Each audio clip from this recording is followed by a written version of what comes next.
vivre pour louer Jésus ton sauveur. Si je vivre pour louer Jésus ton sauveur. Si je vivre pour louer Jésus ton sauveur. Si je vivre pour louer Jésus ton sauveur.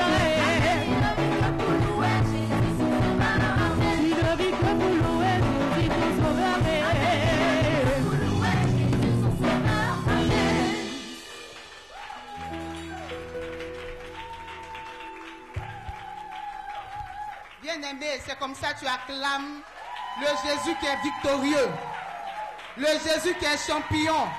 On ne l'acclame pas étant assis. Le Dieu qui t'a tout donné, le Dieu qui t'a donné le souffle de vie ce matin. C'est comme ça que tu l'acclames, bien-aimé. Alléluia. Bien-aimé, tu vas tourner vers ton frère et tu vas lui dire que la paix de Jésus soit avec toi ce matin. Proclame la paix de Dieu en lui ce matin.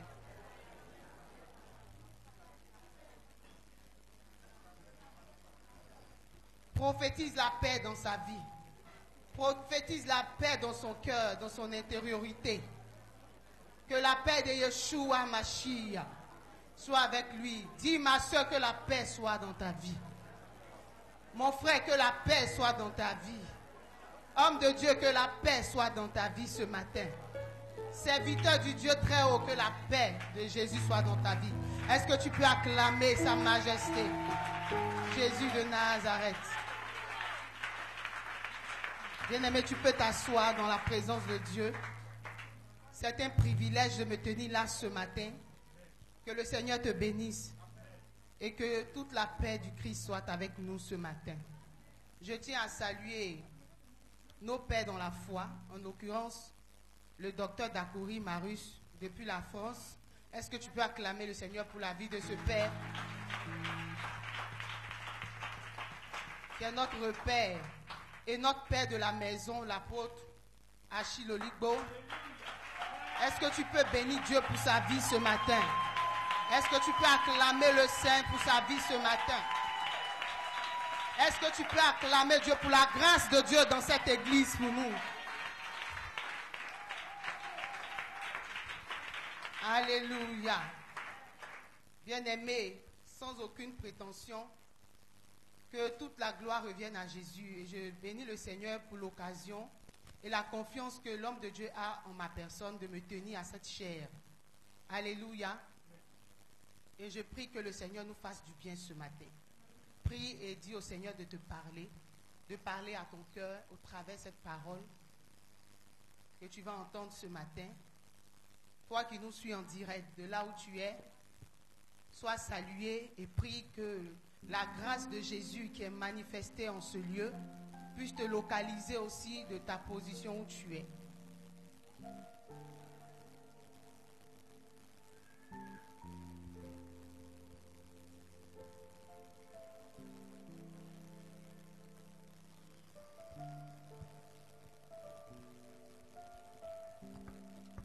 Il y a un chant qui monte dans mon cœur pendant que tu bénis le Seigneur. Je veux t'adorer, t'adorer de tout mon cœur. Tu es tout ce qui compte, tu es tout ce qui compte. Je veux t'élever, te lever de tout mon cœur. Tu es tout ce qui compte. Tu es tout ce qui compte. Je veux t'exalter, t'exalter de tout mon cœur. Tu es tout ce qui compte. Tu es tout ce qui compte. Je veux t'honorer, Jésus, t'honorer de tout mon cœur. Tu es tout ce qui compte. Tu es tout ce qui compte. Je veux t'adorer. Je veux t'adorer. Je veux t'adorer. Adorer de tout mon cœur. Jésus. Tu es tout ce qui compte. Tu es tout ce qui compte. Moi je veux t'adorer, Je veux t'adorer, Yahweh. t'adorer de tout mon cœur. Tu es tout ce qui compte. Tu es tout ce qui compte. Je veux t'adorer, t'adorer de tout mon cœur. Tu es tout ce qui compte. Tu es tout ce qui compte. Je veux t'élever de tout mon cœur. Tu es tout ce qui compte. Tu es tout ce qui compte. Je veux t'adorer, t'adorer de tout mon cœur. Tu es tout ce qui compte. Tu es tout ce qui compte. Je veux t'adorer, t'adorer de tout mon cœur. Tu es tout ce qui compte. Tu es tout ce qui compte. Jésus, je veux t'adorer, en esprit, en vérité, de tout mon cœur. Tu es tout ce qui compte. Tu es tout ce qui Moi, je veux t'élever,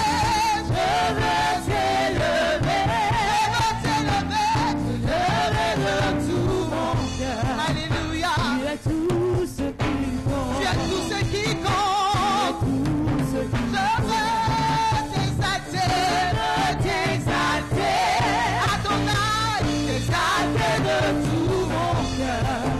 Tu es tout ce qui Au-delà des difficultés, au-delà des soucis, au-delà des mauvaises nouvelles, moi je veux t'élever, t'exalter de tout mon cœur. Yahweh. Tu es tout ce qui compte. Tu es tout ce qui Moi je veux t'élever. En ce matin je veux t'élever. de tout mon cœur. Ce matin je veux t'élever. Tout ce qui Au plus profond de mon âme, Seigneur. Au plus profond de mon cœur, je veux t'élever, Yahweh. Prends la place qui te revient. de tout mon cœur. Tu es tout ce qui compte. Tu es tout ce qui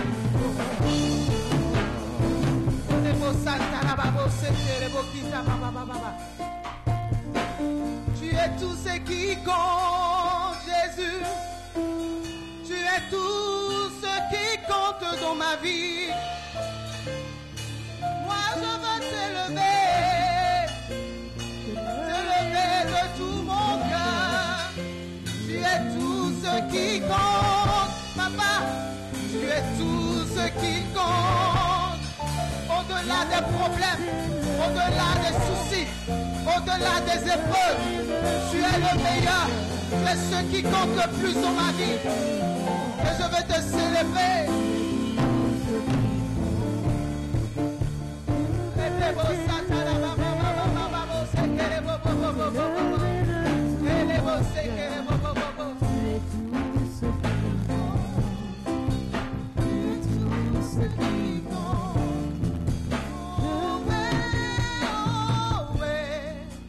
Tu es tout ce qui compte. Oh ouais, tu es tout ce qui compte. Oh ouais,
ta vie.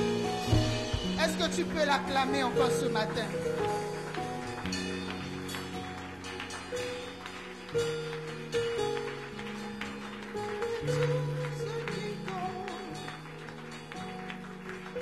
Merci Jésus. Alléluia. Bien-aimé, tu peux t'asseoir dans cette glorieuse présence. Jésus est ce qui compte le plus. Je sais. Et je veux bénir quelqu'un ce matin. Bien-aimé, tu es béni dans le nom de Jésus. Tu es le chef-d'œuvre de Jésus-Christ de Nazareth. Tu es l'expression de l'amour de Dieu. Bien-aimé, tu es une créature merveilleuse. Ne te sous-estime point. Car celui qui est en toi est plus grand que celui qui est dans le monde. En toi résident des trésors précieux, des trésors célestes. En toi, Dieu investit tout son amour, toute sa capacité. Il a mis en toi un potentiel extraordinaire. Est-ce que ce matin, tu peux bénir Dieu pour ce qu'il a fait de toi? Dis merci à Jésus de ce que tu as fait de ma vie. Quand je regarde ma vie, je ne peux que te bénir, Seigneur. Bénis Dieu pour là où tu es arrivé. Bénis Dieu pour ce que tu es devenu. Pour qui tu es devenu. Dis merci à Jésus. Car c'est par sa grâce que tu vis. C'est par sa grâce que tu existes. Bénis Dieu. Ne te retiens pas ce matin. Tu as quitté ta maison. Tu as quitté ta résidence. Et tu es venu ce matin parce que tu l'as mis au-dessus de toutes choses. C'est la preuve que Jésus compte pour toi. Si tu es là ce matin, c'est parce qu'il occupe une place dans ta vie. Si tu es là ce matin, c'est parce que tu as eu raison de l'adorer. Tu as eu raison de le suivre.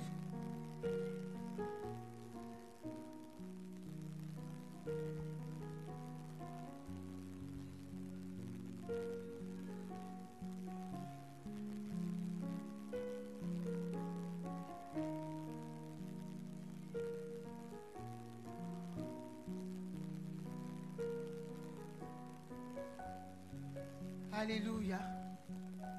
De ta position, acclame doucement Jésus.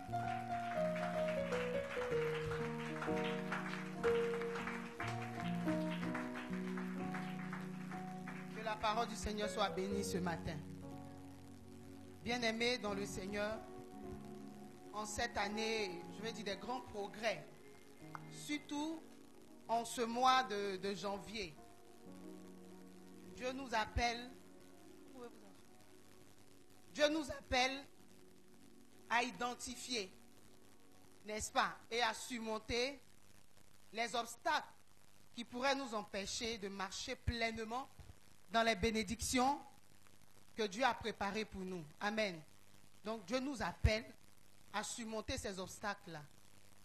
Donc l'homme de Dieu a annoncé, il y a plusieurs dimanches, les obstacles qui peuvent nous empêcher de faire des grands progrès, de faire des progrès. Amen. Et aujourd'hui, nous allons parler d'un obstacle majeur. Alléluia. Vraiment, pour moi, je crois que c'est un obstacle majeur. Le manque d'humilité.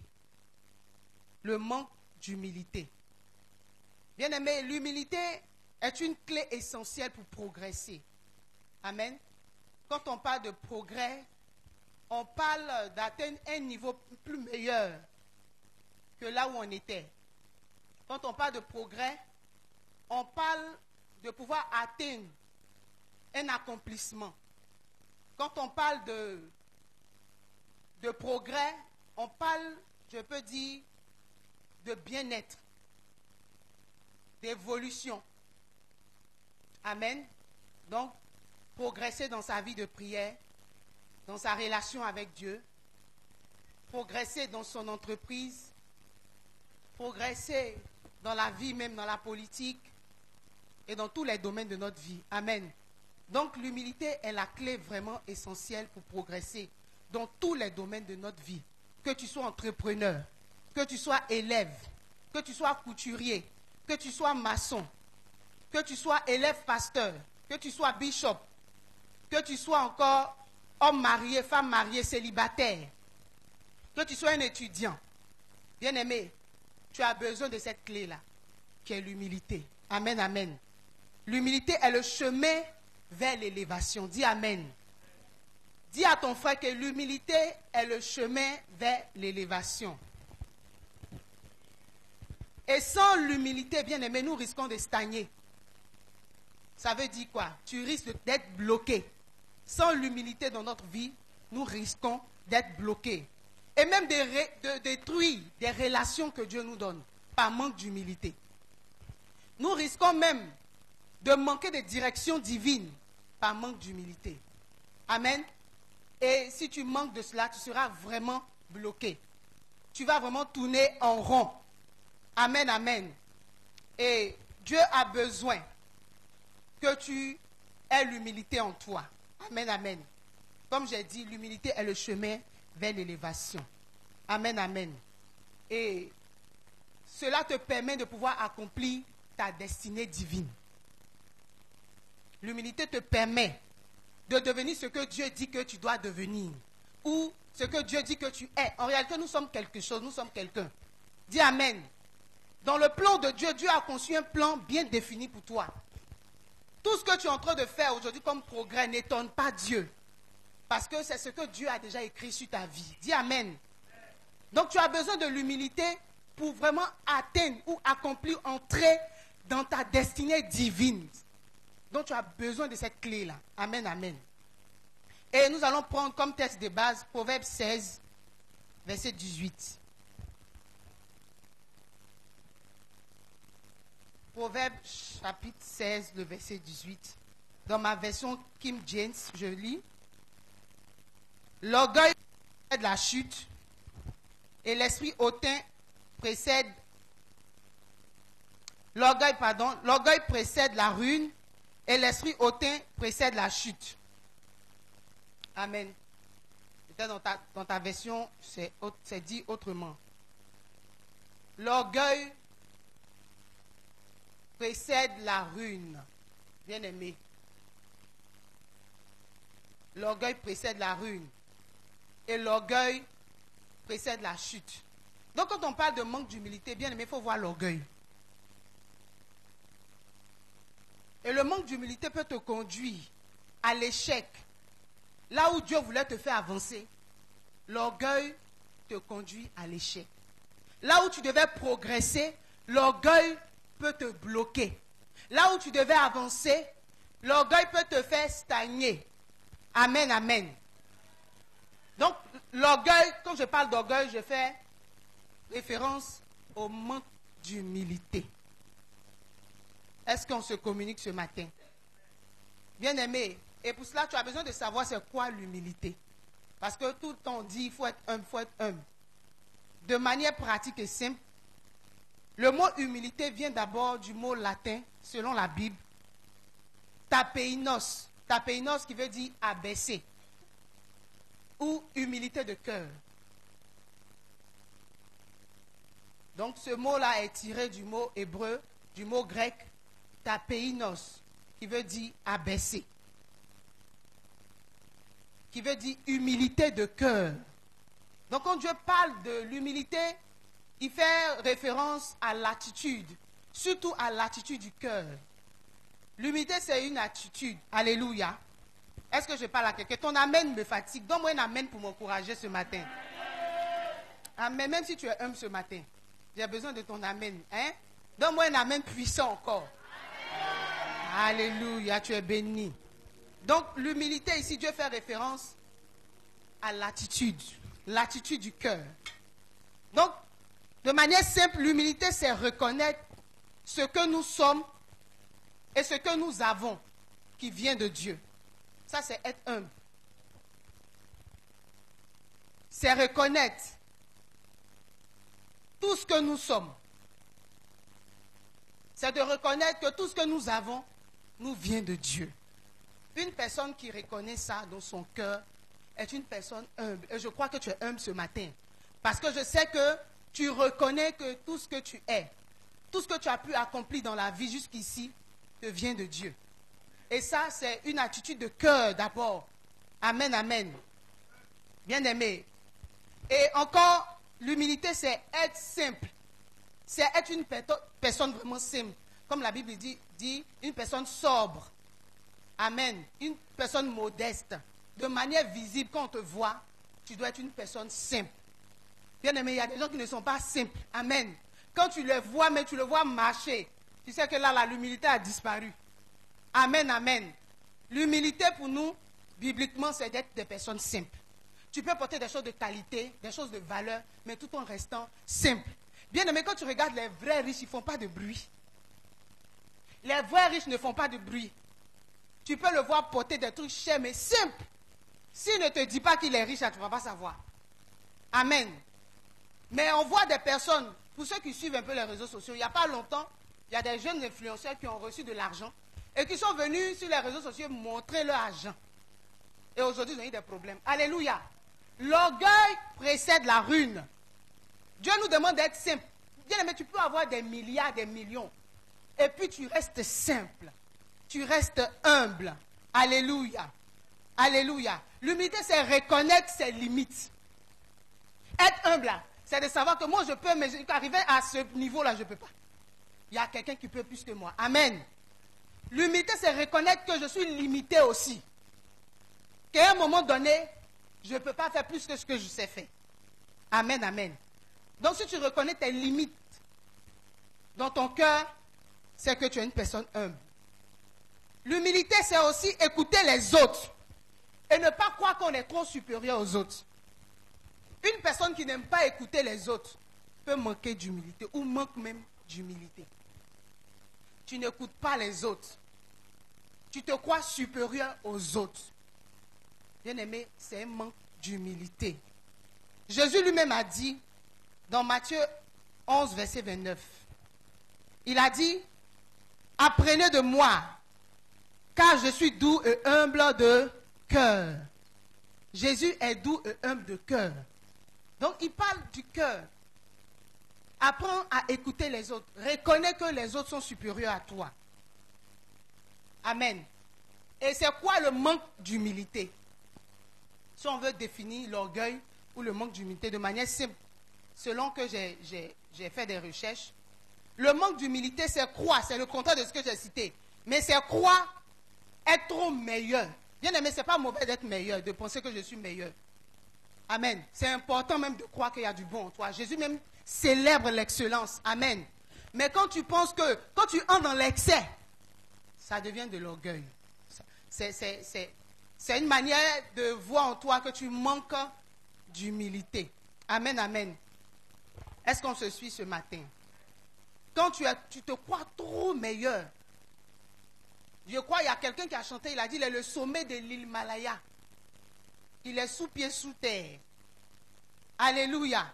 Et on le connaît, c'est un Ivoirien, Doug Sarah. Il a dit, lui, il est le sommet de l'île Malaya. Il y a des choses, bien aimé, tu n'as pas besoin d'aller t'identifier à ces choses. Laisse les choses là comme elles sont. Il y a des choses dans la vie même, normalement, là. Quand tu vois, ça fait référence à Dieu lui-même. Ne va pas prendre ça pour t'attribuer. Alléluia. Ou pour prendre pour te donner un surnom.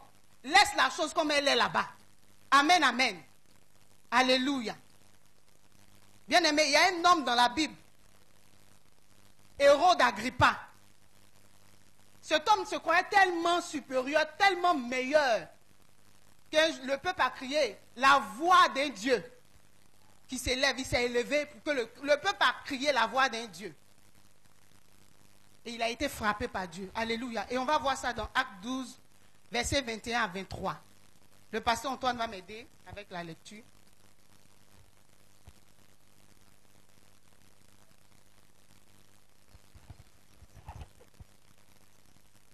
On peut lui donner un micro, s'il vous plaît. Acte 12.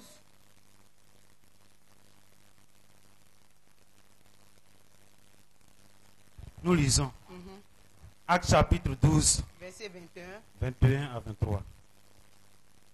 À un jour fixé, Hérode revêtu de ses habits royaux et assis sur son trône, les harangua publiquement. Le peuple s'écria, voix d'un Dieu et non d'un homme.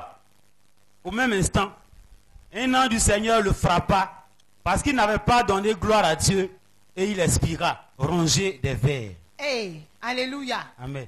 Il n'avait pas donné toute la gloire à Dieu. Il était habillé de ses habits royaux. Bien aimé, souvent là, il y a des habits que tu portes. Tu te sens plus, hein. Tu te sens plus. Il y a des positions dans la vie. Quand tu arrives là-bas, fais attention. Amen, amen. Amen. Fais attention aux éloges que les gens te donnent. Il n'a pas donné toute la gloire à Dieu. C'est ce que la Bible dit, hein. Il n'a pas donné toute la gloire à Dieu de ce qu'il est devenu, de la position qu'il occupe. Il s'est senti, d'après les Ivoiriens, il s'est senti même dans la chose. La Bible dit, Dieu envoie un ange le frapper. Il tombe, il expire et il est rongé, c'est-à-dire son corps est rongé par des vers. Vous voyez ce que l'orgueil fait? Vous voyez ce que le manque d'humilité peut entraîner dans la vie? La mort. La mort. Manquer d'humilité, là, ça peut tuer. Ça tue, mais il ne faut pas que je dise que ça peut. Ça tue. On voit un exemple biblique ici. Bien, mais le manque d'humilité, c'est refuser les conseils. C'est refuser les conseils qu'on nous donne. C'est manquer d'humilité. Parce que tu penses que tu connais tout. Et quand on te donne les conseils, tu ne prends pas les conseils. C'est manquer d'humilité. Refuser la correction. C'est la même chose. Manquer d'écouter les conseils, d'écouter les reproches. On te fait des reproches, bien aimé. Lorsqu'on te fait des reproches, quelle est l'attitude de ton cœur? Comment est-ce que ton cœur est? Est-ce que ton cœur est fâché? D'après quelqu'un, ton cœur est fâché, en colère? Ou bien est-ce que tu es irrité? Est-ce que tu veux frapper la personne même qui te donne les conseils? Est-ce que tu veux te défendre coûte que coûte pendant que tu reçois des reproches ou des corrections? Refuser d'accepter des conseils, c'est manquer d'humilité. Refuser la correction, c'est manquer d'humilité. Bien aimé, Dieu même nous corrige. Dieu dit, châtie celui qui l'aime. Tu ne peux pas avoir ton enfant que tu aimes en train de s'égarer et ne pas lui donner la correction. Mais aujourd'hui, nos enfants d'aujourd'hui disent que les papas là, les mamans sont plus sages. Bien aimé, c'est une forme de manque d'humilité. Alléluia. Est-ce qu'on peut progresser? Manquer d'humilité, c'est penser qu'on peut tout accomplir de ses propres forces. C'est penser que tu peux tout faire, toi, de tes propres forces. Tu peux réussir de tes propres forces. Tu peux réussir par tes propres relations. Tu penses que tu peux réussir sans Dieu.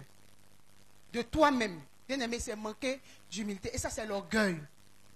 Et la Bible dit que ça précède la chute. Ça précède la ruine. Amen, amen. Nous allons prendre notre Bible dans le livre de Jacques 4, versets 5 à 6. Jacques 4, versets 5 à 6 nous dit quelque chose d'intéressant.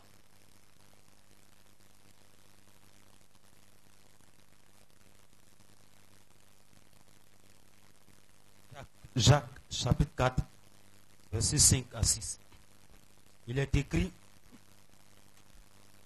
croyez-vous que l'Écriture parle en vain? C'est avec jalousie que Dieu chérit l'Esprit qu'il a fait habiter en nous. Amen. Il accorde, au contraire, une grâce plus excellente. Amen. Il accorde au contraire une grâce plus excellente. C'est pourquoi l'Écriture dit, Dieu résiste aux orgueilleux, mais il fait grâce aux humbles. Au verset 7. Verset 7. Soumettez-vous donc à Dieu, résistez au diable et il fuira loin de vous. Alléluia. Amen. Dieu accorde aux hommes une grâce plus excellente. Dieu résiste aux orgueilleux. Dieu résiste aux orgueilleux. Et il fait grâce aux hommes. Bien aimé, l'orgueil est frère jumeau avec le moi. Monsieur le moi. Quand tu vois une personne orgueilleuse, Une personne qui manque d'humilité, cette personne est remplie d'elle-même. De monsieur le moi. Derrière l'orgueil, il y a le moi. Il y a ce qui touche à notre personne. Alléluia. C'est pas mauvais que tu t'aimes. C'est pas mauvais que tu t'apprécies. C'est pas mauvais que tu te rends digne. C'est pas mauvais. Mais c'est mauvais quand tu rentres dans l'excès. Alléluia. C'est mauvais quand tu entres dans l'excès. Et la Bible dit que Dieu résiste aux orgueilleux. Il résiste aux orgueilleux. Il fait grâce aux humbles. C'est important de comprendre ces choses si nous voulons faire de grands progrès. Et l'humilité est vraiment la clé. Pas seulement à l'église. Bien aimé, quand je vois un homme comme David, quand Dieu dit à David, voici l'homme selon mon cœur. Tout de suite là, si j'étais Samuel à qui Dieu avait donné la prophétie pour dire, j'ai trouvé l'homme selon mon cœur, vraiment j'allais être peut-être jalouse de David. Parce que je vais dire, mais tu sais que lui là même, il est semblable, il est le vis-à-vis de Dieu. Parce que Dieu même témoigne qu'il a son cœur. Amen. Mais Dieu ne parle pas du cœur en tant qu'organe ici. Dieu parle du cœur en tant qu'attitude du cœur de David. L'attitude du cœur de David.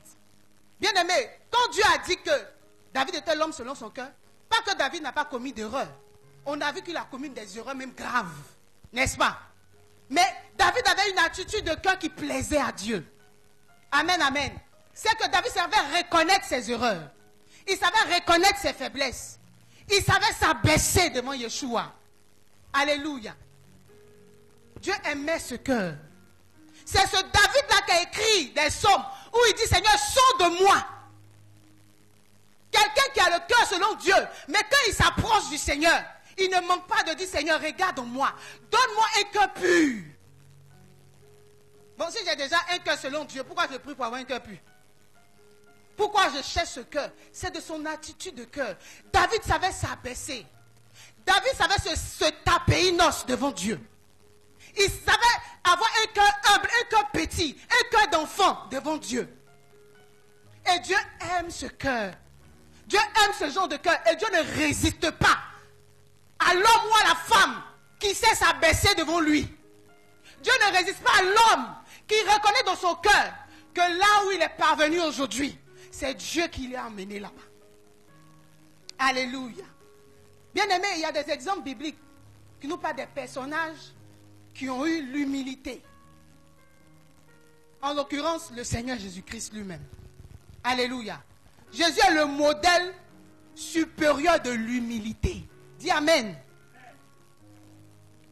Il est le modèle supérieur de l'humilité. On réveille ceux qui dorment. On ne dort pas, s'il vous plaît. On va prendre Philippiens 2, versets 5 à 8. Philippiens. Bien-aimé, est-ce que la parole de Dieu te fait du bien ce matin?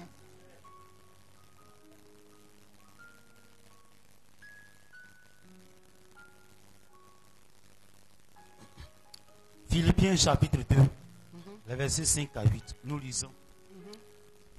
Ayez en vous les sentiments qui étaient en Jésus-Christ, lequel, existant en forme de Dieu, n'a point regardé comme une proie à arracher d'être égal avec Dieu, mais s'est dépouillé lui-même en prenant une forme de serviteur, en devenant semblable aux hommes et ayant paru comme un simple homme, il s'est humilié lui-même, se rendant obéissant jusqu'à la mort, même jusqu'à la mort de la croix. Alléluia. Amen. Bien-aimé, Jésus est le modèle par excellence de l'humilité. S'il y a une personne que tu dois copier pour apprendre à être humble, c'est Jésus. La Bible dit qu'il n'a pas bien qu'il était, je veux dire, l'égal même de Dieu. La Bible dit celui qui a vu Jésus a vu le Père. Il est d'une essence divine. Jésus est divin. Et dans les études que nous faisons, nous avons appris qu'il y a 3 personnalités dans le monde, dans le cosmos, dans l'univers. qui ont cette essence de divinité. Le Père, le Fils et le Saint-Esprit. Alléluia. Et c'est l'essence, je peux dire, la plus supérieure qui existe. Il y a le sens de l'humanité, les hommes que nous sommes. Il y a l'essence de l'animalité, c'est-à-dire les animaux. Et puis il y a l'essence, les animaux, les végétaux, tout ça. Alléluia. Bien aimé, mais l'essence la plus supérieure, c'est l'essence divine. Alléluia. Et Jésus est de cette catégorie-là. Mais étant conscient de cela, il pouvait venir se manifester d'une autre manière. Être autoritaire, imposer sa parole, imposer l'évangile, imposer les principes de Dieu. Mais la Bible dit qu'il s'est rendu semblable à un homme. Il n'a point regardé son égalité avec Dieu. Et Paul ici nous conseille d'avoir les mêmes sentiments qu'étant en Christ. D'avoir le même état d'esprit. D'avoir le même cœur que Christ avait. Parce que ce sentiment, ce cœur-là, lui a permis, bien aimé, d'accomplir une œuvre d'excellence. Une œuvre de qualité, une œuvre que personne ne peut effacer ni reprendre. Le salut de l'humanité. Alléluia. Bien-aimé, il s'est rendu obéissant. Il a revêtu un corps corrompu, un corps misérable dans lequel il a vécu pendant 3 ans et demi. Quelle humilité. Alléluia. Quelle humilité. Jésus l'a fait. Et il est le modèle par excellence. Si Jésus même a été un bien-aimé, ce n'est pas nous les bois secs là. Amen, amen. Ce n'est pas nous les bois secs qui allons résister à Dieu. Amen. Nous avons le cas de Joseph, qui a été un personnage vraiment humble. Et nous allons prendre Genèse 37, verset 50.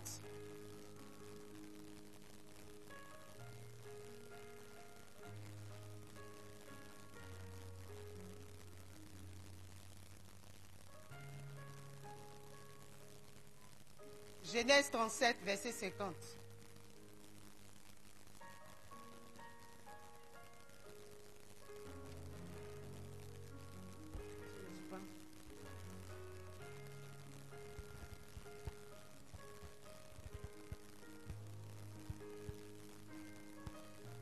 Non, laisse tomber, j'ai noté le mauvais verset. Amen.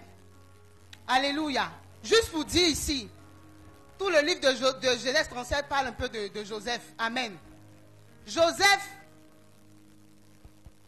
dans l'épreuve, il a fait preuve d'humilité.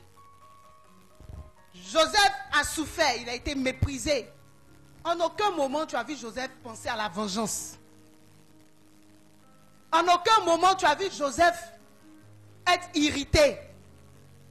Au contraire, quand il a vu ses frères, quand il était en face de ses frères, la Bible dit qu'il s'est mis à pleurer de retrouver ses frères. Bien-aimé, quand tu es dans l'épreuve, est-ce que ton humilité disparaît? Je me rappelle un peu de cette canne. C'est 2024, non? 2024, non. 2023, 2024, c'est ça. Bien-aimé, on était dans une épreuve qui ne te dit pas son nom, où la Côte d'Ivoire encaissait 4-0. 4-0. Regarde, on dit fiers Ivoiriens. Nous, on est fiers. J'ai dit, ce n'est pas une chose qu'on a inventée. Hein. Chaque Ivoirien, si tu es vraiment Ivoirien, même si tu es un côté Ivoirien, la fierté, là, c'est en toi. Amen. Il y a un côté de fierté en nous. Amen, amen. Donc, imagine, l'Ivoirien encaisse 4. Dans le monde entier, même si tu vas sur le méta, tout le monde connaît la bouche des Ivoiriens. Souvent, les gens sont là et puis ils ont mal, pas parce qu'ils ont encaissé les 4, mais c'est qu'on va dire de nous là. C'est à ça qu'on pense, et puis on a mal. Amen. Quand le grand Johnny Pacheco pense à 4-0, le méta ne respire plus. Alléluia. Mais j'ai aimé l'attitude des Ivoiriens. Parce que quand on a encaissé, on est rentré en mode humili.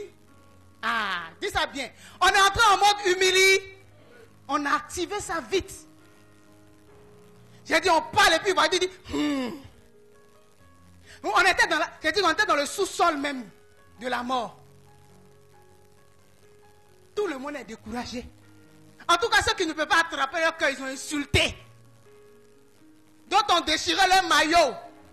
D'autres ont marché du stade jusqu'à, je ne sais pas, à Bégerville. Sans voir dedans. Parce que la douleur, bien aimé, si tu es ivoirien, mais si tu es spirituel, comment 400 là, ça fait mal. En tout cas, moi, ça m'a fait mal. Je n'ai pas dormi. J'ai dit, je dors, il me réveille, je saute. 4-0. 4-0. Aïe, moi-même, je me demande, mais qu'est-ce qui m'arrive? Élisée, concentre-toi. L'essentiel, c'est la parole de Dieu. Je dors, je me réveille, je suis saute. 4-0. Bien aimé, je dois lutter contre ça pendant des jours. Le pasteur, il est là, il dit, on va prendre couple là. Il dit, pasteur, pardon. 4-0 ça là. C'est en train d'entrer dans notre sang. Il n'y a plus. On dit si le Maroc perd là, c'est fini. C'est dit maintenant on faisait les pronostics maintenant. On calcule. Tu passes ici, tu vois devant Diallo. Les gens sont en train de calculer. Comment on va faire pour passer? C'est dit là, on a appris à compter sur les autres. Dis Amen. On a appris à compter sur les autres. Bien aimé, c'est l'Ivoirien. Quand il voit Ghanéen, il lui donne un nom. Quand il voit Burkinabé, il lui donne un surnom. Avant, tu ne peux pas voir un étudiant. Mais ce sont c'est de quoi il parle. Un vrai étudiant d'avant. Mais c'est un choco. Avant les filles là, quand elles ont un étudiant comme gars, mais tu ne peux plus respirer. Son gars étudie à l'université de Cocody. Mais dis donc. Bien aimé. Mais là, nous tous, on a appris à compter sur les autres. Je crois qu'on a compté sur une équipe là. Au début, ils nous ont fait croire qu'on pouvait compter sur eux. Et aussi, ils nous ont montré que vraiment, on est au bord même du précipice. Alléluia. On a appris à compter sur les autres. Et Joseph, il a eu cette attitude de cœur, l'humilité, il a activé ça. Face à l'épreuve, face à la méchanceté des hommes, bien aimé, est-ce que quand les gens sont méchants envers toi, quand les gens te font ça, d'après les Ivoiriens, on te fait, ça te fait mal, ça entre même dans ton cœur. Bien aimé, est-ce que tu restes humble? Quand tu entends des choses qu'on dit de toi, est-ce que tu restes humble? Pour dire c'est pas grave, j'avance. Ou bien tu portes maillot de vengeance. Et puis tu passes tous ceux qui ont parlé de toi là, pour aller les frapper. Pour aller régler tes comptes. Parce qu'il y a des gens, on ne parle pas d'eux. Hein. Tu as parlé de lui là. Tu as le croisé. Il ne laisse pas faire. Amen. Je me rappelle quand j'étais au primaire, je ne laissais pas parler. Tu as parlé de moi qui sont venus me dire, je t'attends à la porte de l'école. Et tout le monde me connaissait pour ça. Si ce n'est pas derrière la station, je me bats. C'est à la porte de l'école, je t'attends. Partout où je te trouve, je t'arrête, on se bat. Alléluia. Joseph n'a pas fait ça. Même étant accusé par la femme de Potiphar, il est resté humble dans l'épreuve. Il est resté humble dans la souffrance. Bien aimé, quand tu souffres, est-ce que tu n'insultes pas Dieu? Regarde ton cœur dans la souffrance. On a vu David. David a été déchu coup d'état par son propre fils Absalom. Il s'est retrouvé dans la brousse, en train de manger les rats, en train de braiser bananes, le roi d'Israël. Mais il pouvait se fâcher contre son fils. Il avait encore des généraux qui étaient restés fidèles à lui. Il pouvait envoyer ses généraux à tuer son fils. Il y a un même qui a dit, le roi, donne-moi l'ordre. Lui, l'enfant, je vais finir avec lui. David dit non. Il est resté humble. Même dans sa déchéance. Bien aimé, dans l'épreuve, tu es là, c'est toi toujours, tu dis, moi là, moi je suis le meilleur. Papa avait un fils. Il disait toujours, moi le père là, c'est l'arbre et l'écorce. L'arbre et l'écorce. Bien aimé, faisons attention qu'on parle vite. Quand Dieu va nous éprouver, il n'est pas pressé. Il va attendre 15 ans. Il va attendre 20 ans. Il va avoir 30 ans. Parce qu'il y a des éléments qui vont faire sortir ton vrai toi. J'ai appris avec l'homme de Dieu. Quand tu as 20 ans, tu as une manière de penser. Tu as une manière de voir la vie. Quand tu as 40 ans, il y a une autre manière de voir la vie. Où je suis arrêté là. Ma vision a changé. Hein. La jeune fille de 18 ans que j'avais là, je ne pense plus comme ça. Ma vision a changé, donc mes intérêts vont changer. Alléluia. Mais est-ce que dans ça, tu vas rester humble? Il parlait. Moi, le père, la personne ne peut nous séparer. J'ai payé avion pour mon père. J'ai payé bateau.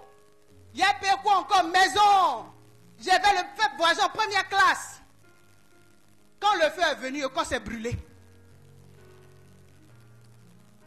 Parce que c'est pas le corps sont pour allumer le feu. Quand le feu est venu un peu là, quelqu'un est venu avec un autre évangile que le père ne prêche pas, il a suivi la personne. Et c'est qui est grave au Dieu, mais il a rétrogradé même bien. Il n'est plus dans le Seigneur. Bien, mais quand tu es dans le point, tu dis quoi? Il ne faut pas vite parler. Oh. On a appris avec le temps que ce faut des terres. Et puis regarde les choses. Même quand tu veux faire quelque chose pour Dieu, attends. Souvent, l'épreuve fait parler. Quand tu es dans la souffrance, tu rêves. Hein? Hey, quand ça va aller chez moi, hey, j'ai changé l'église. Quand ça va aller chez moi, il y a climatisé la Côte d'Ivoire. Quand ça va aller chez moi, il y a clôturé la terre.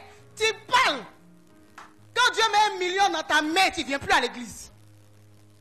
Quand Dieu met 1 million, quand tu rentres à l'église, j'ai dit la démarche change. Bien aimé, l'argent donne comportement. Dis Amen.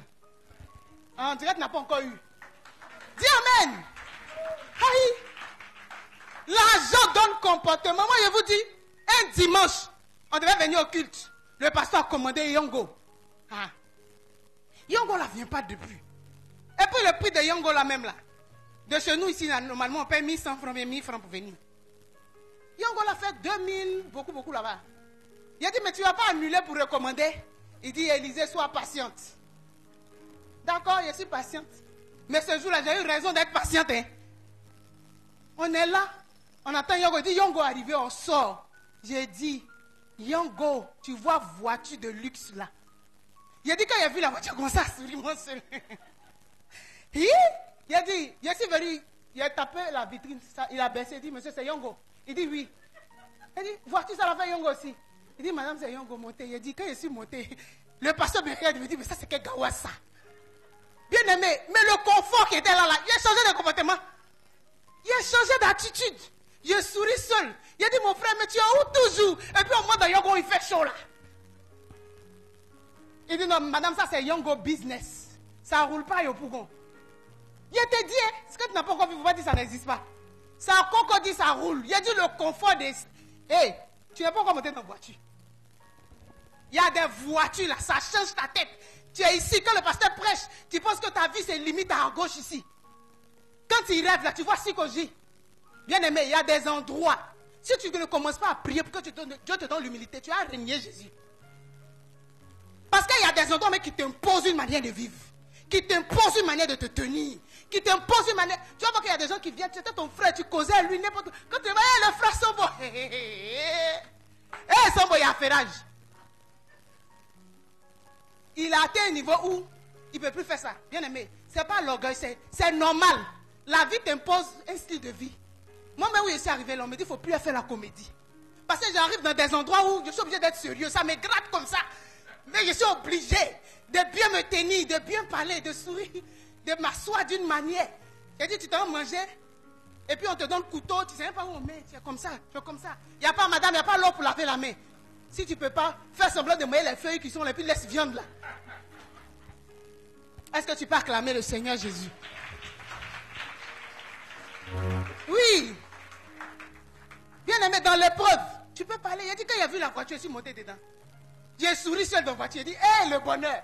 Dieu, on peut aimer. Je me suis rendu compte que j'aime les bonnes choses. Je suis humble, Seigneur. Seigneur, tout ce que tu fais, je prends, j'accepte. Seigneur, quel que soit l'endroit où tu m'envoies, si tu m'envoies à Gbenta, je m'en vais. En vérité, si on te met un Gbenta, et puis, Beverly Hills, là, je ne suis pas sûr que tu vas à Gbenta là-bas. Tu vas monter dans Yongo Business. Bien aimé, dans l'épreuve, tu peux parler, tu ne connais pas encore qui tu es.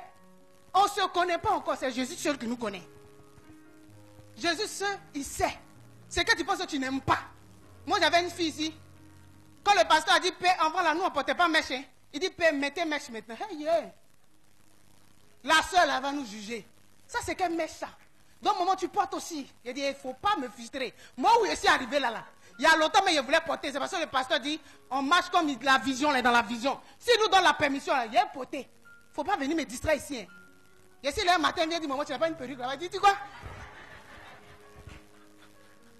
Tu n'as pas une perruque, tu avais...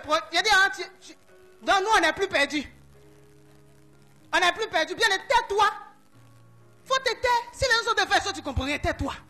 Si tu veux, ne porte pas. Le pasteur ne va jamais poser à quelqu'un s'il porte perruque forcée, même mèche forcée. Il ne va jamais dire ça. Depuis nous, notre pasteur là, il a commencé à voir Jésus dans sa gloire. Sa manière de nous éduquer l'a changé. Alléluia. Et puis ça nous fière. On aime ça. Alléluia. Parce qu'aujourd'hui là, quand tu viens, toi-même tu viens à l'église, tu es content. Parce que tu sais que tu vas entendre de bonnes choses qui vont sauver ta vie. Et qui vont changer ta mentalité.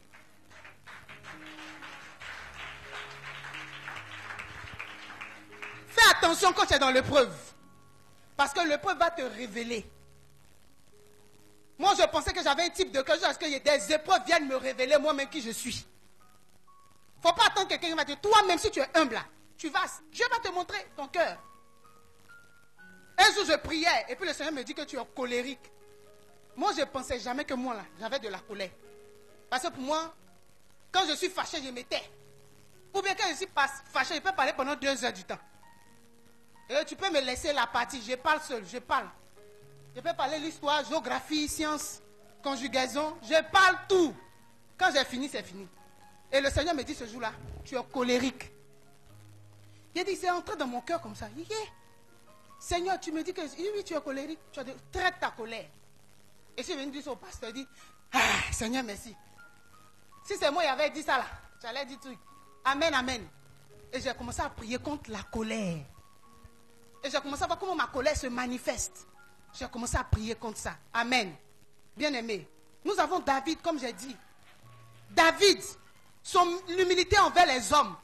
David, c'est l'homme que Dieu a oué dans les champs, étant berger. Dieu l'a pris derrière les moutons.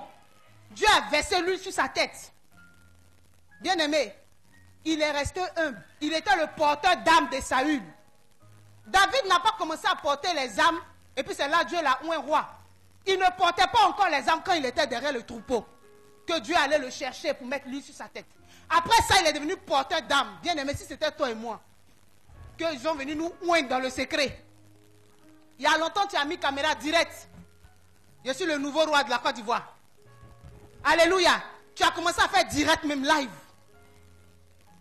Mais David est resté dans le secret pendant des années, sans broncher. Il est devenu même combattant. Amen. Je vois, c'est là que je me suis rendu compte un peu du système des Américains. Les Américains là, tous les présidents que vous voyez, ils ont fait l'armée. Aux États-Unis, tu fais l'armée. Je crois que c'est un peu obligé quelque part là-bas. Parce que j'ai un fils là-bas là. Quand il m'a dit qu'il doit aller faire l'armée. Parce que quand tu fais l'armée, il y a des postes qu'on peut te donner.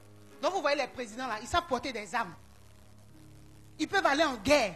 Donc là-bas, avant d'être président, il faut faire l'armée. Tu fais l'armée. Tu fais l'armée. C'est obligatoire, je pense, si je ne me trompe pas. Alléluia. Amen, amen. Bien-aimé, David, bien qu'étant roi, approuvé par Dieu dans le secret, il n'est pas venu se présenter aux gens, montrer aux gens que lui, c'est lui que Dieu préfère. Il n'est pas venu montrer aux gens que c'est lui qui a l'onction de Dieu pour diriger Israël. Il est resté dans le service des autres. Il a servi les pauvres. C'est là que David allait prendre des indigents. Il a fait des généraux. Et ces généraux-là sont aussi des hommes fidèles à lui. Parce qu'il a fait preuve d'humilité. Dans le service envers les hommes et envers Dieu. Et ça a ouvert le chemin, la route de la royauté à David. David ne s'est pas battu. Il n'a pas pris les armes pour aller déloger Saül. Il est resté dans l'humilité. Même quand il voyait le roi dans sa folie, dans sa démence, dans ses dérapages, David est resté dans l'humilité. Et il a servi, bien aimé. Combien de fois quand tu vois peut-être ton supérieur, ton patron au service, ta patronne au travail, quand tu vois son mauvais comportement, est-ce que tu continues d'être humble? Quand tu vois le rôle de ton père spirituel, est-ce que tu continues d'être humble? Des gens ont vu la faiblesse de leur père et ils sont allés répondre, ils ont pris la malédiction. On a vu les fils, je crois c'est de Noé, non? Qui avait bu le vin. Il était couché dans sa tente. Quand son fils a vu sa nudité, il a pris ça, il allait répandre.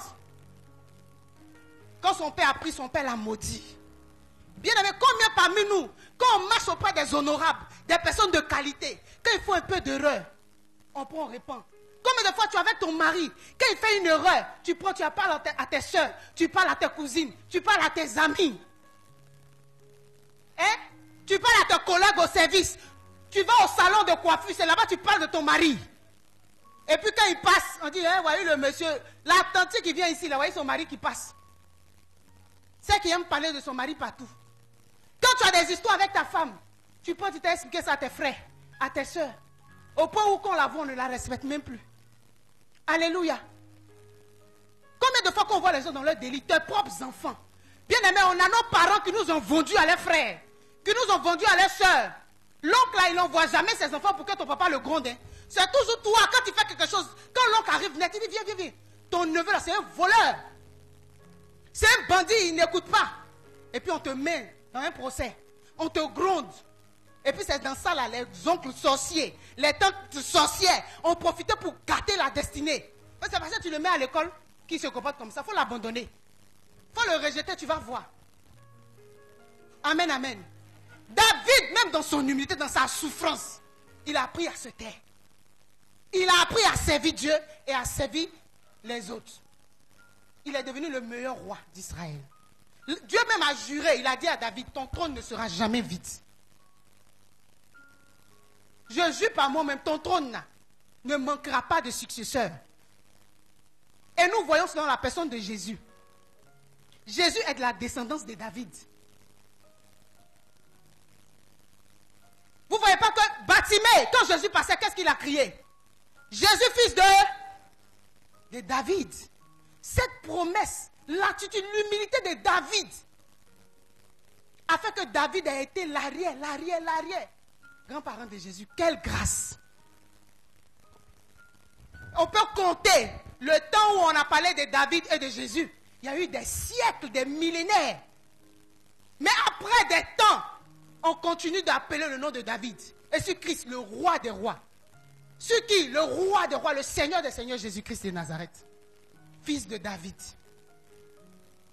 Parce que David, il a su attendre dans la souffrance. Quand ton père va te parler, on va voir l'attitude de ton cœur. Quand ta mère va te parler, on va voir sur l'honneur que tu dis dans ta bouche et dans ton cœur. Parce que bien aimé, c'est l'attitude du cœur que Dieu regarde. Dieu ne regarde pas tes apparences. Dieu ne regarde pas quand tu salues, tu t'abaisses. Dieu ne regarde pas quand tu salues, tu souris. Dieu regarde l'état de ton cœur. Les dispositions intérieures. Est-ce que ces dispositions-là se sont abaissées devant Dieu? Est-ce que ce cœur-là est dans l'humilité? Est-ce que Dieu regarde? Est-ce que pendant que tu écoutes ton père spirituel te parler, tu ne l'insultes pas dans ton cœur? Est-ce que tu ne le méprises pas dans ton cœur? Quand tu vois ses erreurs, est-ce que tu ne le méprises pas à l'intérieur de toi? Est-ce que quand tu regardes ta mère spirituelle, tu ne la méprises pas à l'intérieur? Parce que tu connais deux de ses faiblesses. Ou bien tu pries, tu as un cœur dans ton cœur.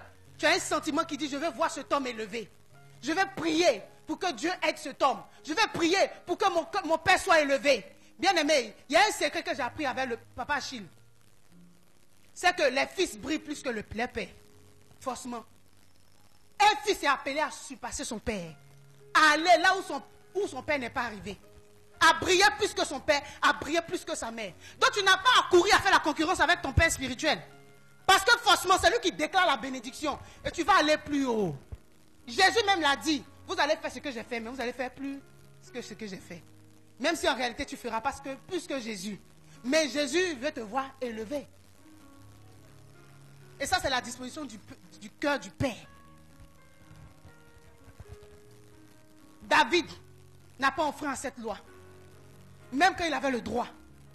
La Bible dit qu'il a eu le droit, l'occasion de tuer Saül. Saül était couché dans la tente. Il est rentré. Il a regardé. Il a pris juste un ciseau.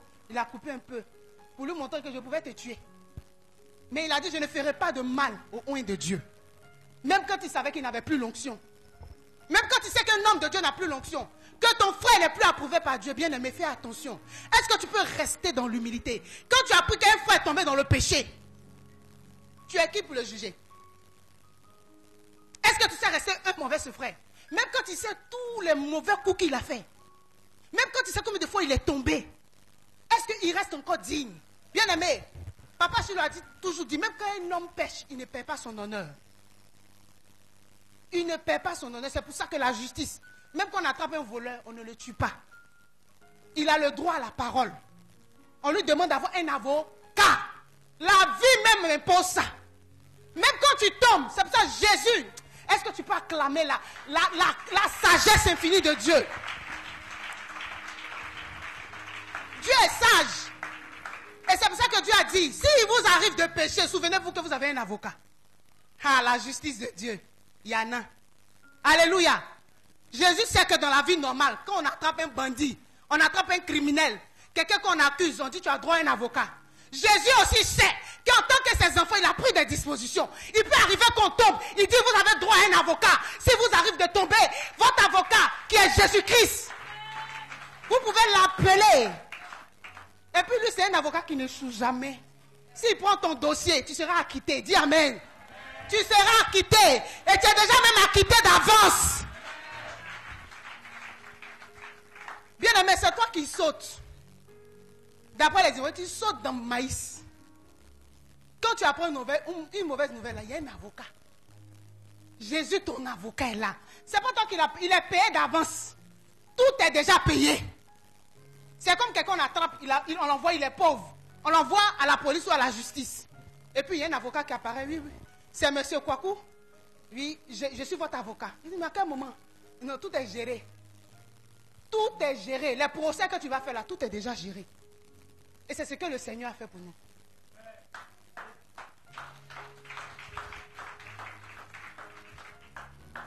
Bien-aimé, tu n'es pas n'importe qui. Mais dans l'humilité, je vais dire dans l'épreuve, dans la souffrance, même quand tu sais, comme David, que tu as approuvé de Dieu, comment est-ce que tu te comportes vis-à-vis des autres? Quand tu sais. Est-ce que quand tu sais que tu approuves par Dieu, tu passes ton temps à rappeler aux gens leurs péchés? Le péché même, ça dérange. Il n'y a pas une personne qui pêche et puis qui est à l'aise dedans. Ça n'existe pas. Donc quand la personne même a péché, elle est déjà gênée. Mais à chaque fois que toi tu vas venir là, tu vas lui rappeler ses fautes, ses péchés, bien aimés. On a dit le manque d'humilité, c'est penser que tu peux tout faire par tes propres forces. Que tu peux tout accomplir par toi. Quand tu penses que ta sanctification, c'est la grâce de Dieu. Quand quelqu'un tombe, tu sais aussi relever cette personne. Tu sais aussi encourager cette personne. Alléluia. Est-ce que je parle à quelqu'un ce matin? Amen, amen. On a vu aussi Ruth, qui est un personnage qui a manifesté l'humilité. L'humilité dans les petites choses. Elle est restée fidèle à sa belle-mère. Pour quelqu'un, on va dire que ce n'est pas grande chose. Elle a servi cette vieille pendant qu'elle n'avait plus d'intérêt auprès d'elle. Est-ce que tu peux rester auprès de quelqu'un en qui tu ne vois aucun intérêt? J'ai appris une de mes filles qui dit, je m'en vais de l'église parce que je n'ai rien vu. Bien aimé, tu ne sais pas quelqu'un parce que tu veux un intérêt. C'est vrai, nous tous, il n'y a pas quelqu'un qui n'est pas intéressé par quelque chose ici, nous tous. Mais à un moment donné, il faut apprendre à être humble sans rien gagner, quoi. C'est-à-dire que tu sais, mais tu ne sais pas parce que tu attends quelque chose en retour. Et Ruth a réussi à faire ça. Dans les petites choses. Et pour finir, elle a été surprise par des bénédictions inattendues. Sa belle-mère lui a dit, je ne peux plus mettre au monde. Juste quand tu vas attendre, l'enfant va grandir, il va te marier. Ruth va te chercher. Elle était là pour casser le bois, chauffer l'eau pour sa belle-mère, masser ses pieds, lui faire à manger. C'était des petites choses pour des gens. Il y a des choses que tu fais dans l'église, tu nettoies l'église, tu te dis ces petites choses. Tu places les chaises, tu dis ces petites choses. Le pasteur t'envoie, tu dis le pasteur méprise mon onction. Moi là c'est à la chair, il doit être. Ou le pasteur prend le micro là, il y a onction. L'onction boue, l'onction. Il y a eu décaché l'onction. Mais le pasteur, il m'envoie seulement à la boutique. Bien aimé, Ruth est restée dans les petites choses. Et c'est là que les grâces inattendues sont venues la localiser. Et Ruth fait partie de la lignée de Jésus-Christ. C'était un simple service. Service à belle-mère. Aller glaner les champs pour apporter à manger à sa belle-mère, une veuve. C'était pas grande chose. Mais devant Dieu, ça a marqué le Seigneur. Est-ce que quand tu es là, tu fais le service dans la maison de Dieu où on ne va pas te voir? Est-ce que tu restes humble? Est-ce que tu ne murmures pas? Pour dire, moi, mais je chante. La responsable va me donner le micro, mais j'ai envie de bailler. Ma gorge est remplie. Ma gorge est remplie. Je dois chanter. Même me faire répondre seulement. Je suis devenu répondeur. On va me donner le micro. Bien aimé. Les Santa Taïba là. Les Naya Kabel là. Quand tu regardes le retour, elles ont été des répondeuses. Elles ont répondu pour les grands artistes jusqu'à des années. Et puis elles sont devenues ce qu'elles sont devenues. Est-ce que tu as une fois vu? Elles ont perdu la grâce d'être artistes. Tu mets la chanson de Chantal Taïba, c'est comme si elle vient de faire sortir ça. Tu mets la chanson de Nayan Kabel, c'est comme si elle vient de faire sortir. Tu mets la chanson d'Alpha Blondy, c'est comme si ça vient de sortir. Tu mets la chanson d'Aïcha Koné, c'est comme si c'est hier elle a chanté ça. Ça a du poids. Parce qu'elle a dans l'humilité, elles ont reçu. Dieu a aiguisé la gorge. Dieu a tout fait là-bas. On t'envoie pour aller rendre visite aux âmes. Bien aimé, tu vois c'est un petit. C'est dans les petites choses que tu peux arriver à faire des grandes choses. Alléluia. Tu viens saluer, tu viens faire asseoir les autorités, donner de l'eau. Attraper la caméra comme le frère Steve le fait. Ce n'est pas grande chose. Mais bien aimé, des bénédictions vont te surprendre à ce poste. Tu es caché dans l'ombre en train d'intercéder pour l'église, pour le pasteur, pour que les âmes tiennent bon dans la foi. Ne te dis pas que c'est rien. Tu donnes tes 1000 francs dans le panier. Grâce à tes 1000 francs, on peut payer le courant. On peut payer le loyer. Tu viens donner de lotus pour que nous qui prêchons, on prenne pour s'éponger. Bien aimé, ce n'est pas rien. Tu prends la peine de payer le courant de l'église, ce n'est pas rien. Tu ne gagnes rien. Ici, la personne est salariée. On ne te paye pas. On est tous bénévolats. Mais on le fait pour qui? Pour le Seigneur des Seigneurs. Et dans les petites choses, on apprend à rester humble. L'actuel président du Ghana, je me rappelle que je suis allé au Ghana, c'est plus en 2015-2016. Sa cousine m'a invité chez elle. Et elle m'a donné le sujet. Mon cousin veut être candidat aux élections. Dis-moi s'il va être élu. En ce moment, je lui ai dit qu'il sera élu. Mais il va faire un mandat. Et après, il va revenir. Elle m'a dit, s'il est élu, je vais te faire venir personnellement au Ghana. Donc ça, c'était le projet des hommes. Bien aimé. Mais cet homme-là, il était service d'ordre dans son église. Cet actuel président, John Mahama, là, qui a été réélu, il a eu un mandat, il a été évincé. Il a été réélu, c'est son deuxième encore. Je veux dire, c'est la deuxième république, comme on va dire ça. C'est ça, non? Deuxième mandat encore. Il a eu un premier mandat. Mais pourquoi? C'est un chrétien. Hein? Ils ont fait son investiture, je crois, il n'y a pas longtemps. Les bishops sont assis dans la salle. Ils sont assis là, au premier rang. Les archevêques sont assis là. Mais il était au poste. Il a arrêté. Quand les gens rentrent dans l'église, il les fait asseoir. Et c'est pas, peut-être comme il est président, ils ont changé de poste maintenant. Mais c'est ce qu'il faisait dans l'église, service d'hôte. Bien aimé, devant Dieu, il n'y a pas je suis grand. Devant Dieu, il n'y a pas plus élevé. Jésus est le plus élevé. On ne te dit pas de te mettre dans la boue. Mais il faut avoir un cœur qui sait dans les petites choses. Il y a des gens, tu sais, tu dis, va laver les toilettes. Mais pasteur, tu m'as insulté. Tu sais de quelle royauté je viens? Je suis de la 16e génération de Louis XVI. Je ne peux pas toucher les toilettes. Bien aimé, Ruth a appris à servir dans les petites choses. Est-ce que je parle à quelqu'un ce matin? Est-ce que la parole de Dieu te fait du bien ce matin? Et puis dans l'histoire même, nous avons vu des hommes qui ont su rester humbles. Un gars comme Nelson Mandela, bien aimé, il n'y a pas qu'un site qui ne connaît pas Nelson, peut-être il est né hier. Mais cet homme-là, il a souffert 27 ans de prison. 27 ans. Quand il sort, il pouvait se venger. Ou bien, il pouvait prendre la vengeance parce que là, il a été acquitté, justifié. On va dire, il a le droit même de faire la guerre. Mais Mandela prenait la paix. Il apprenait la paix, la réconciliation entre le blanc et le noir. Ils doivent s'asseoir ensemble. Alléluia. Aujourd'hui, quand on parle de paix, on ne peut pas parler de paix sans citer ce nom de Mandela. Pourquoi? Parce que même dans la souffrance, 27 ans, toi, on te met un mois sur moi à la maca ici, là. Tu as régné Dieu. En partie voir, tu t'es pendu même dans Makala.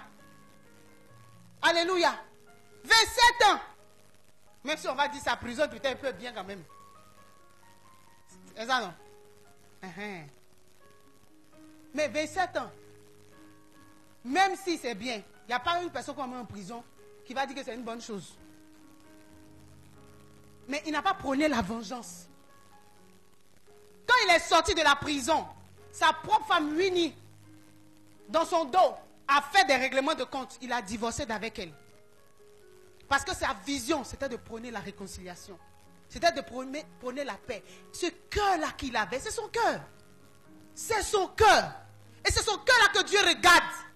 Dieu ne regarde pas tes niveaux d'Harvard que tu allais faire là. Tu as fréquenté Harvard, je ne sais pas dans quelle université encore. Yale. Dieu ne regarde pas ça bien, mais Dieu regarde au cœur pour élever. Le cœur, c'est de notre cœur que sortent les sources de la vie. S'il y a une chose, et Dieu a dit veille sur cette chose-là, c'est sur ton cœur. Il dit veille sur ton cœur plus que tout. Parce que regarde le mystère. Ton propre cœur. Tu dors avec le cœur là, tu te lèves, tu marches avec lui, tu t'assois avec lui, tu te laves avec lui. Tu vas partout avec ce cœur, mais tu ne le connais pas.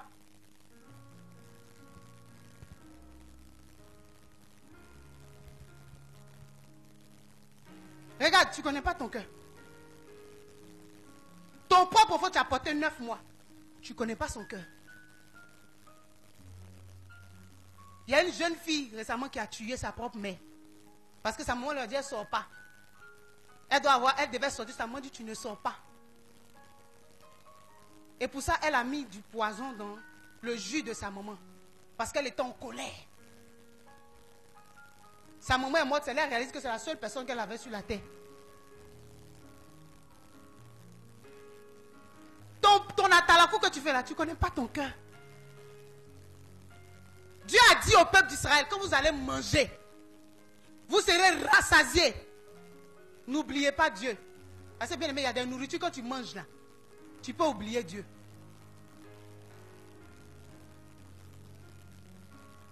Il y a des gens qui sont rassasiés, ils bavardent beaucoup. Il a fait, il est calme. Tu ne connais pas son cœur, attends, il va manger un peu. Quand il finit de manger, il va mettre ses secrets dehors. Il y a d'autres là, c'est la boisson. Quand il n'a pas encore bu là, il est calme, il est sobre. Attends, il va boire un peu. Ah, c'est pas le monsieur calme là. Il chante même pour te donner. Parce qu'il y a des éléments qui vont révéler l'état de ton cœur. Ton propre cœur avec lequel tu manges, tu dors, tu te laves. Vous partez dans les cannes ensemble. Ton propre cœur va te trahir. La Bible dit soumettons ce cœur à Dieu. Apprenons à soumettre ce cœur. On me parlait d'un homme de Dieu. L'homme de Dieu là, quand il rentre dans l'église, il parle de sanctification. Quand souvent il fait visite surprise, tout le monde fait repentance. Parce que quand lui va venir, il va dire lève-toi. Toi, ta main, tu prends pour chanter. Tu fais à quoi ça? Devant tout le monde. Impudique là. Il dit les choses, il dit le nom. Donc quand le pasteur se met à la pour dire, bon, le révérend, tout est permis, arrive. Il y a des gens qui font 3 jours de jeûne. Seigneur, pourquoi il va me voir? Seigneur, pourquoi il va me voir? Seigneur, je me couvre du sang de Jésus, je sens tout rouge. Je sens tout rouge. Pourquoi il va me voir? Il se lave avec le sang de Jésus. Pour ne pas que le bishop là le voie. Et le bishop, on le connaissait pour ça. Quand il arrive comme ça là, tu es... Qui regarde la chair? Humilité. Tout le monde est humble. Tout le monde est comme ça.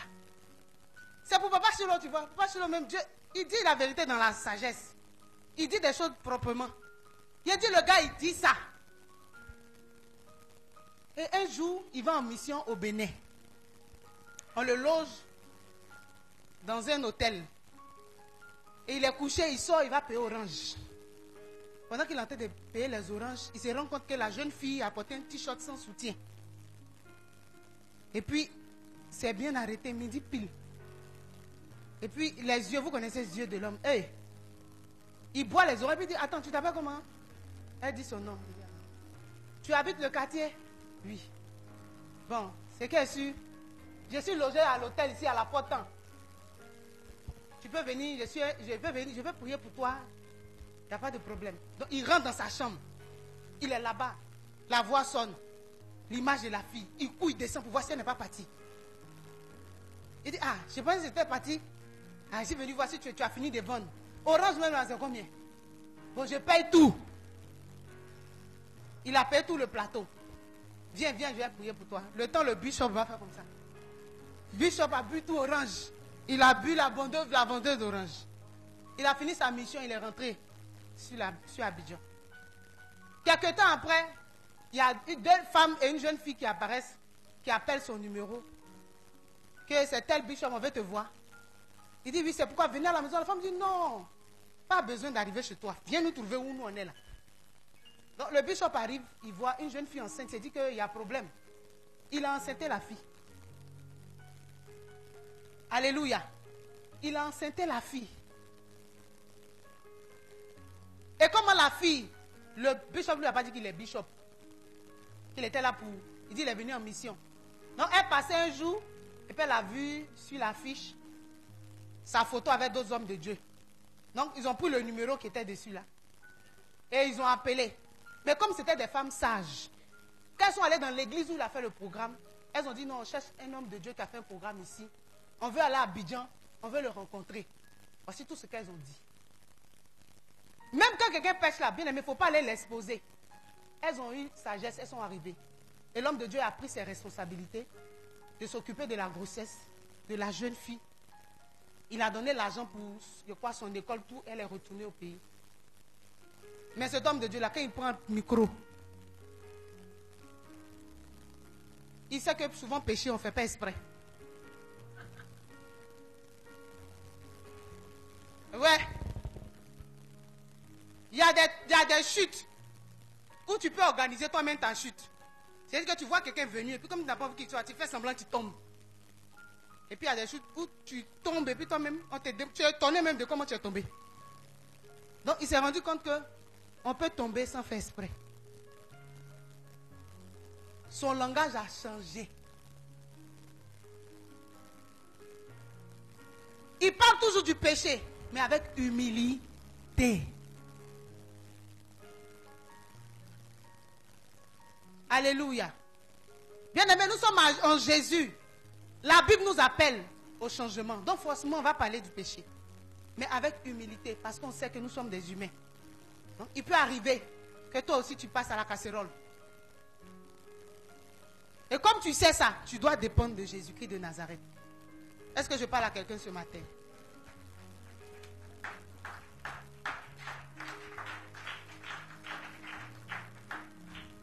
Mandela est resté humble.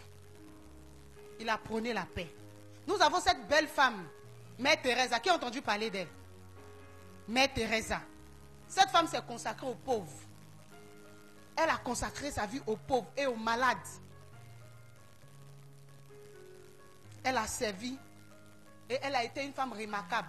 Jusqu'à aujourd'hui, elle est une femme dans l'histoire. On parle d'elle aujourd'hui. Parce qu'elle s'est humiliée dans la pauvreté pour servir les gens. Amen, amen. On parle de George Washington, ça a été un président quand même aux États-Unis. Un inventeur, un homme qui a lutté pour donner une vie meilleure aux Américains. Il a prôné son succès au monde, devant le monde entier. Il a donné ce succès-là à Dieu. Il a donné toute la gloire de son succès à Dieu. Et jusqu'à aujourd'hui, dans l'histoire, même aux États-Unis, on parle de George Washington. Il a été l'un des personnalités emblématiques aux États-Unis. On parle même d'Abraham Lincoln. Alléluia.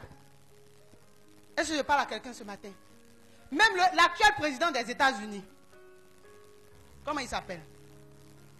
Hein? Donald Trump. Aux yeux de tout le monde, est-ce qu'il n'a pas attribué sa victoire à Jésus-Christ? L'humilité, bien aimé. Les gens ont compris le secret de rester élevé. Ou le secret d'aller à l'élévation. Donne gloire à Jésus pour le succès que tu as. Parce que tu ne sais rien, tu ne peux rien sans Jésus-Christ de Nazareth. Alléluia. L'histoire même nous parle des gens. On a vu même l'ancien président de la Côte d'Ivoire, le président Laurent Gbagbo, il a fait la prison. Aujourd'hui, même où je vous parle, les gens se moquent de lui. On dit qu'il ne marche plus bien.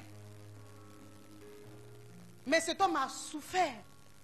Il a subi des tortures qu'on ne peut pas t'expliquer. Des gens parlent de l'histoire des gens qui ne savent pas. Mais cet homme-là, il pouvait prôner la vengeance, n'est-ce pas? Il pouvait se défendre. Mais il est resté toujours silencieux. Il parle toujours de Dieu, de justice. Quand il est sorti net de la prison, qu'il est arrivé, sa première visite, ça a été où?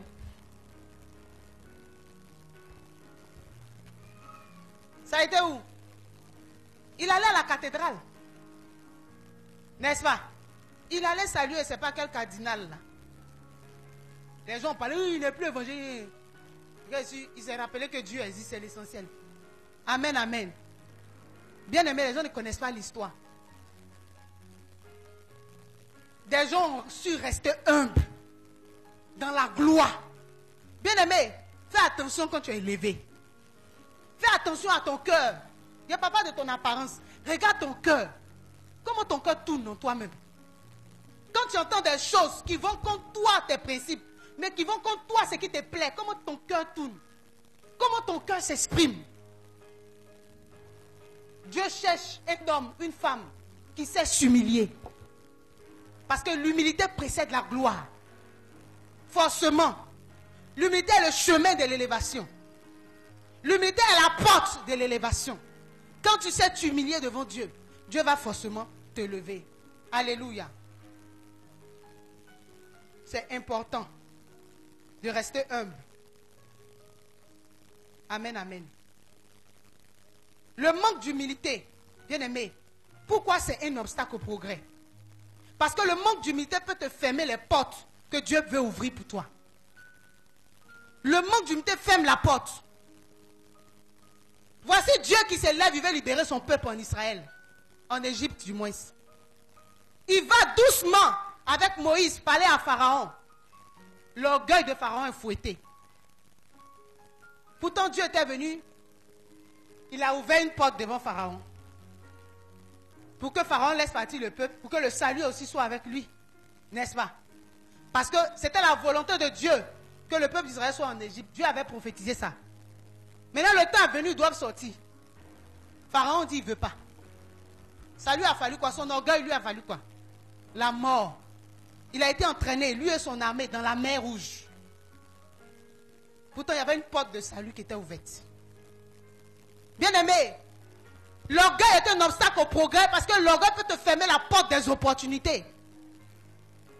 Ça peut te fermer la porte à une bonne relation. Juste parce que tu as de l'orgueil. Tu peux voir un enfant, mais tu ne sais pas ce que Dieu a mis en cet enfant. On a vu le roi, je crois que c'est le roi de la Syrie, qui avait la lèpre. Le général. Mais c'est par qui Dieu est passé pour lui apporter la guérison? Une petite servante. Une petite fille. Il aurait pu dire que toi tu es une servante ici, toi tu connais qui? Mais elle connaissait le prophète d'Israël. Ce n'était pas n'importe qui. Une petite fille, mais elle connaissait le prophète. L'homme à qui Dieu parle. L'homme qui a saigné les eaux. L'homme qui fend le Jourdain. Alléluia. Elle le connaissait. On est ici, là, tu ne sais pas qui est qui. Il y a des gens qui ont marché avec des gens et puis elle a marié l'oncle ou le cousin de la soeur. Tu sais, à l'église, il y a des gens qui, toi, tu ne te mélanges pas. Mais tu ne sais pas, peut-être ton bonheur est relié à quelqu'un. Alléluia. Il y a une de mes filles qui avait son téléphone. Elle a sa fille qui est tresse. Et il y a quelqu'un qui a regardé le téléphone, la vie dit, ça c'est qui ça? Souvent, pour les téléphones, regarde dans les galeries, on ne sait jamais. Il faut checker là-bas. Ça a ouvert la porte à quelque chose qui est en train de se faire. Est-ce que tu peux dire amen? Bien aimé, le manque d'humilité là est un obstacle au progrès. Parce que ça va te faire stagner, ça va te bloquer. Ne méprise pas celui qui est à côté de toi. Parce que tu ne connais pas son démé. Il y a des messies qui viennent vite, il y a des messies qui prennent le temps. Tu es d'accord avec moi? Quand tu as fait du bien à quelqu'un, il ne faut pas être pressé pour qu'on te dise merci. Il ne faut pas parler trop. Ils sont méchants. Ils sont comme ça. Il faut te taire. Parce que ce que tu as fait à la personne, tu ne connais pas le niveau où la personne t'a mis en qualité.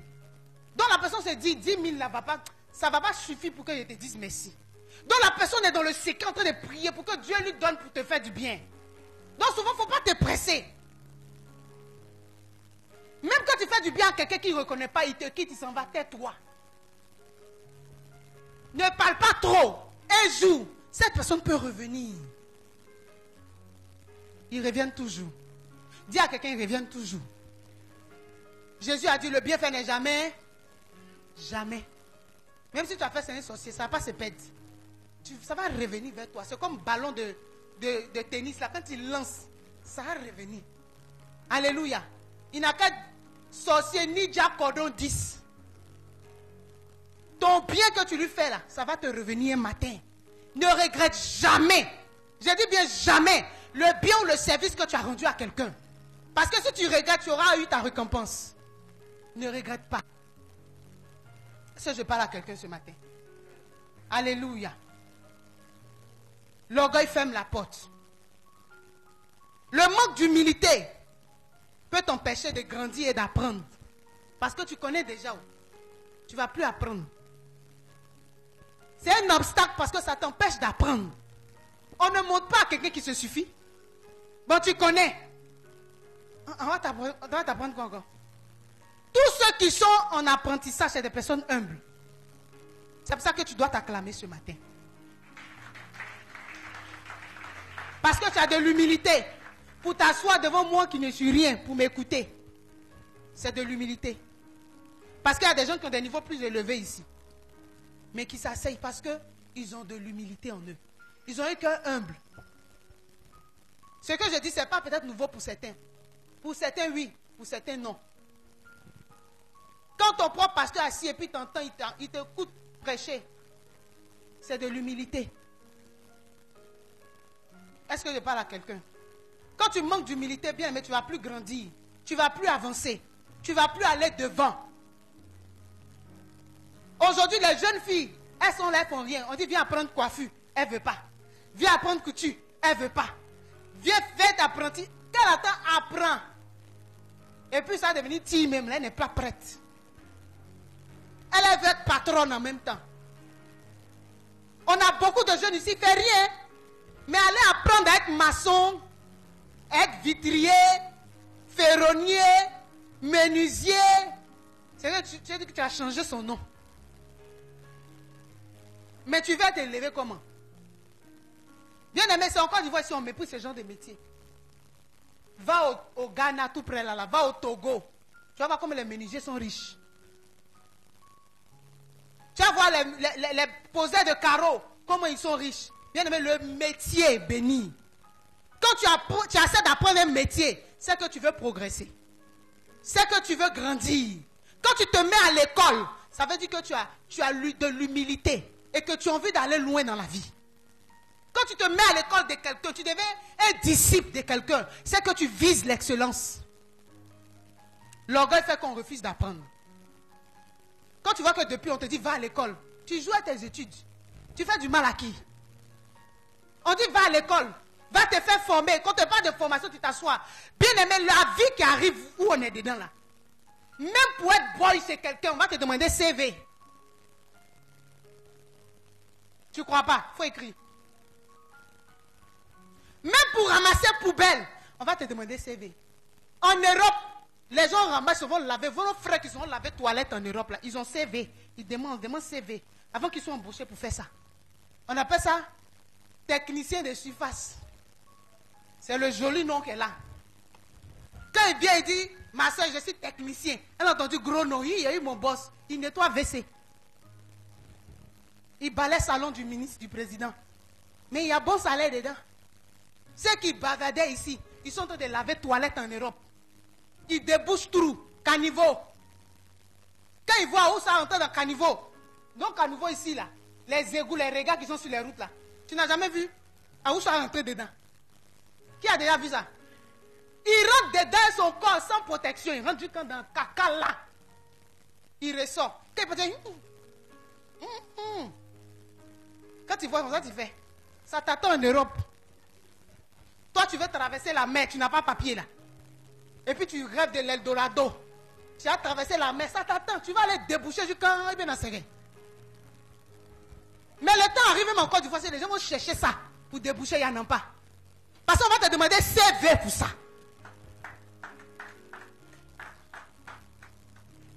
C'est chez nous ici la peinture. Tu as te levé, papa, je vais être peintre. Oh, ça beau.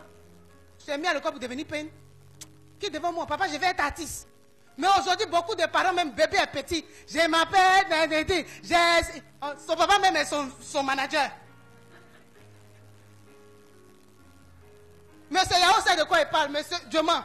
Dans les années 80, tu peux venir dire à ton papa, il est devenu artiste. Mais le vieux, il veut voir son ministre. Il dit, je vais devenir chanteur. Chanteur de quoi? Mais aujourd'hui, même pour chanter, on demande CV. On demande ton expérience musicale. On demande, tu as étudié dans quelle école de musique? Est-ce que tu sais jouer un instrument? Le monde en train d'évoluer. Toi, si tu es assis, tu rêves. Tout ce que tu sais faire, tu allais te dédier. Il y a pas de paix. Tu allais siffler. Fini de siffler, tu vas vieillir. Le temps que tu vas te rendre compte là, tu as 20 ans, tu es plus vieux que ton papa qui a 50 ans. Est-ce que je te dis la vérité ce matin même? Mais la jeunesse d'aujourd'hui là, c'est ça. On ne veut pas apprendre. Ça fait qu'on ne grandit pas. Depuis que tu devais travailler, tu es en train de lutter back encore avec tes petits frères. Tu avais lutté back avec les gens au fil ici. Alléluia. Parce qu'on te met à l'école, tu dis non, la vie. Moi, je vais m'amuser. Hey! Surtout ce qui me fait mal, c'est pour les petits garçons, les jeunes garçons. Hein. Tu seras mari de quelqu'un. D'abord, ton papa fait comme ça, il parle et puis tu penses que tu es garçon. Ta maman parle et puis tu penses que tu es garçon. Ça t'attend. Amuse-toi, enceinte une fille, tu vas venir me trouver ici. Tu vas lire. Alléluia. Tu vas devenir papa et tu vas voir c'est quoi mettre quelqu'un à l'école. Pendant que tes amis seront en train de rouler les voitures, toi tu vas venir dire, viens père. Tu es allé à l'école avant lui, hein? Il a eu bac hier. Tu as 50 ans, puis tu es là, bas blanche, viens père. Tu n'as pas donné cra à ton petit. C'est nous les pères, dit, hey petit, moi tu as vu ici, hein? Il faut donner cra à ton vieux. Vieux père, comme il n'a pas eu bac, il s'est assis au quartier, il a joué dame, dame, dame, dame, dame. Dame, dame, poussez pion, poussez pion. Il pouvait aller être apprenti bac, il dit non. Il pouvait grouiller, faire cabine et puis passer permis. Devenir chauffeur de Waro Waro en attendant. Il dit non. Pousse pion. Il pousse. Après, il va devenir Koulouna. Est-ce que tu vas acclamer le Seigneur? Bien aimé, il ne faut pas rêver. Le monde en est dedans, il ne faut pas qu'on rêve. Le rêve que Dieu te donne aujourd'hui, c'est de vaincre le manque d'humilité et de te mettre à l'école. Écoute les vieux pères qui te font asseoir et puis du petit, viens faire ça. Il y a les Joseph de Nama au plateau. Il montre comme un gars voiture. À force de faire comme ça même, pour finir, il a touché voler un jour. Hein? Bien aimé. Et on pense que nous les chrétiens, on vient à l'église, on fait Alléluia, Amen. Acclamez le Seigneur. Sako te dit, viens à l'église, tu ne veux pas. Oh là, le pasteur va venir nous faire prier, crier encore, il fait chaud. Bien aimé, ici on vient te montrer la vie. On vient te montrer la direction que tu dois emprunter. On vient te montrer c'est quoi l'avenir. C'est de ça qu'on parle ici. Et si tu viens ici, que dans 1 an, 2 ans, tu n'as pas changé, c'est que c'est toi le problème. Est-ce que je parle à quelqu'un ce matin? Bien aimé, le manque d'humilité t'empêche d'apprendre, de grandir. Ça t'empêche de grandir. Amen. Quel que soit ton domaine d'activité, il faut chercher à te perfectionner là-bas. Te perfectionner. Amen. À devenir plus excellent. Que tu sois mécanicien, que tu sois make-upeuse, que tu sois tresseuse. Va à l'école. Va faire les stages de 1 mois, 2 mois pour apprendre. Parce que chaque jour, comme le pasteur a dit la dernière fois, la connaissance augmente.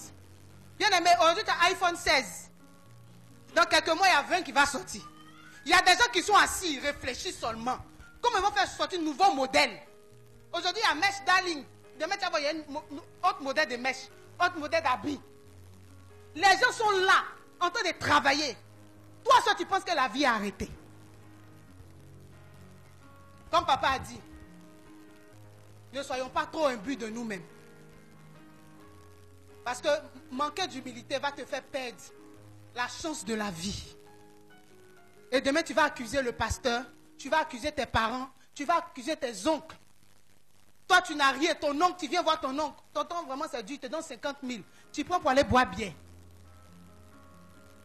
Tu peux prendre ça pour te défendre. Tu vas voir que sur la route, quand tu as sorti, il y a des jeunes gens qui vendent de l'eau sur la route. Ils vendent de l'eau sur la route. Ils ont des articles de voitures. Ils ont des articles de maisons, d'écoles. Ils sont sur l'autoroute et les gros camions. Ils sont là. Les jeunes filles, les chips, de l'eau sur la tête. Mais c'est toi le chrétien qui ne peut pas faire ça. Tu n'as personne, mais commence là. Bien aimé, moi, quand je me suis marié, dès que je suis entré dans le foyer là, j'ai commencé à vendre œufs, arachides. Je prends caramel, je rentre à Kouté, je me promène. J'ai vendu charbon, j'ai vendu soupe de pâte de beurre à checker. J'ai vendu à Kassa, grosse mamie quand je suis assis, fait à Kassa. Les gens du quartier viennent à la maison pour payer à Kassa.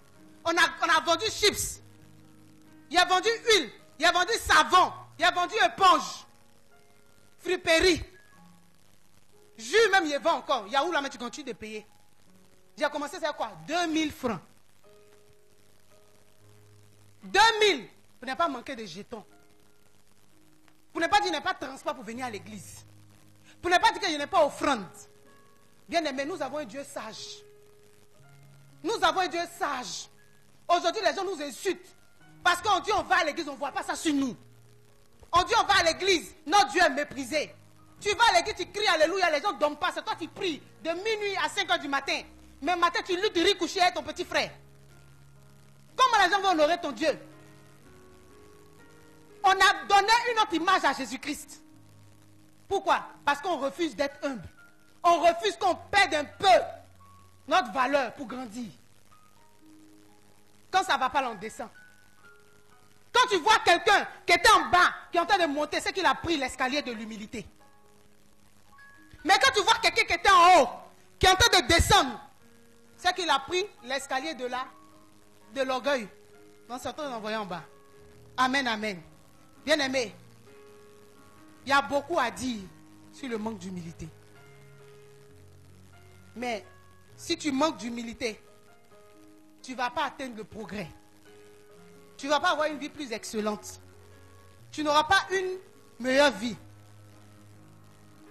On a vu des gens qui ont manqué d'humilité, comme Saül. Est-ce que tu peux prendre ce dernier verset-là pour nous? 1 Samuel 15, 17.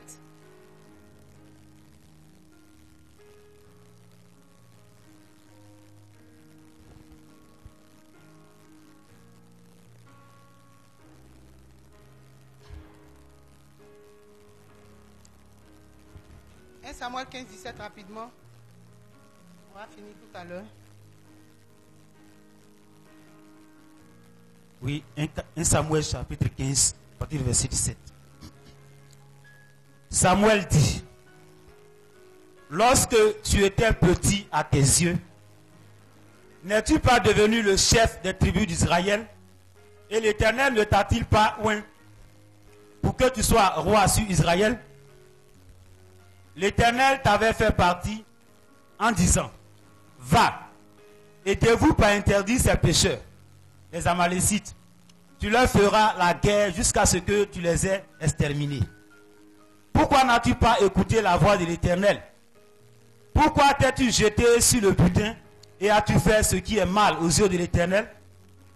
Saül répondit à Samuel: j'ai bien écouté la voix de l'Éternel et j'ai suivi le chemin par lequel m'envoyait l'Éternel.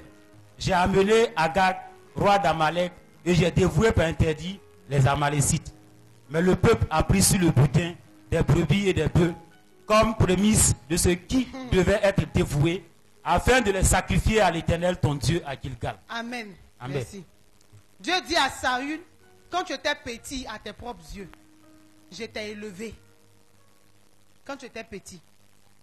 On parle pas de sa taille, mais de l'attitude de son cœur. Quand il savait mettre Dieu en priorité, quand il savait encore écouter. Parce que quand on dit quelqu'un est petit, c'est quelqu'un aussi qui sait écouter. Donc Dieu lui dit, quand il savait encore m'écouter, Dieu lui a dit, vous tout pas interdit. Saül est parti, il a tué puis les grosses femmes, les Amalécites là. Les porcs qui sont bien en forme. Lui-même il dit ça là, c'est prémisse. Hier pour aller faire prémisse à l'Éternel. Il a pris. Et Dieu parle. Voici la différence entre Saül et puis David. David, quand Dieu lui a dit, tu as pris la femme de Uri, il s'est fait quoi? Il s'est prosterné pour demander pardon. Saül dit non, j'ai bien écouté. Aïe, j'ai bien, on a fait tout, on a tué, seulement qu'on a prélevé la prémisse pour aller donner ça à Dieu. Voici la différence. Bien aimé, le manque d'humilité peut te faire perdre la faveur de Dieu. Ça peut te faire perdre la faveur de Dieu. Et même la faveur des hommes. Quand tu reconnais tes faiblesses et tu cherches l'aide de Dieu, tu vas voir sa main agir dans ta vie. Et c'est ce que Saül n'a pas fait. Il est un personnage qui était un exemple pour nous. Et quand tu es orgueilleux, tu peux perdre le trône. Tu peux perdre la faveur de Dieu. Alléluia. Bien aimé, on a aussi le cas de Nebuchadnezzar. Cet homme qui se croyait Dieu. Dieu l'a humilié, qu'il a brouté les zèbres. Tu peux voir ça dans Daniel 4. Il a mangé les zèbres. Dieu l'a fait brouter les zèbres. Un roi. Dieu l'a rendu fou. On a eu le cas aussi de Pharaon. Dans la vie de nos on a vu le cas, dans l'histoire de Adolf Hitler. Qui a entendu parler de lui? Un homme orgueilleux, rempli de lui-même, qui dominait l'Europe. Il était contre les Juifs. Cet homme était orgueilleux. Ce qu'on retient de lui, il était méchant, mauvais, orgueilleux. C'est ce que l'histoire retient de lui. Et il n'a pas eu une bonne fin. Parce qu'il n'a pas appris à être humble. Bien aimé, quand tu manques d'humilité, tu prends un mauvais esprit. Le diable aime ça. Quand tu es rebelle, tu es orgueilleux, tu ne sais pas te soumettre. Il y a un esprit qui entre en toi. Et on l'appelle l'esprit d'égarement. Tu vas t'égarer et tu égales les autres. Alléluia. Il y a aussi un qu'on appelait Napoléon Bonaparte. C'était un homme puissant en Europe. Mais un homme orgueilleux. Dans l'histoire, il a réussi à vaincre les royaumes en Europe. Il se croyait tout puissant. Jusqu'à ce que la Russie vienne le détrôner comme ça. Alléluia. Bien aimé, toutes ces histoires de personnages nous montrent que nous devons chercher cette clé qui est essentielle, qui est l'humilité. L'humilité est la porte, pour conclure, est la clé du moins qui ouvre la porte du progrès et de l'élévation. Nous devons nous aligner à ce que Dieu veut pour nous, pour attirer la faveur de Dieu, afin de grandir dans tous les aspects, dans tous les domaines de notre vie. Amen. Donc tu dois décider aujourd'hui de revêtir l'humilité. Dis Amen. De revêtir l'humilité afin de vivre des grands progrès dans ta vie. C'est une clé essentielle. Prends la décision. Je ne t'oblige pas. Mais avec tout ce que j'ai fait comme commentaire ce matin, prends la décision de revêtir l'humilité. Parce que c'est le chemin vers le progrès. C'est le chemin vers la bénédiction. C'est le chemin du succès. Car Dieu résiste aux orgueilleux, il fait grâce aux hommes. Alléluia. Est-ce que tu peux déjà bénir le Seigneur?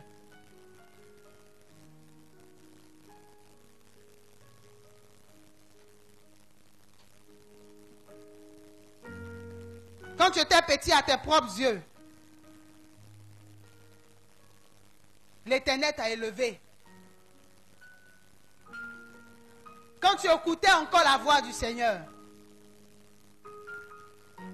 ne t'a-t-il pas fait grâce d'accéder à des positions? Est-ce que tu as toujours ce cœur Est-ce que tu as ce cœur humble, cette attitude?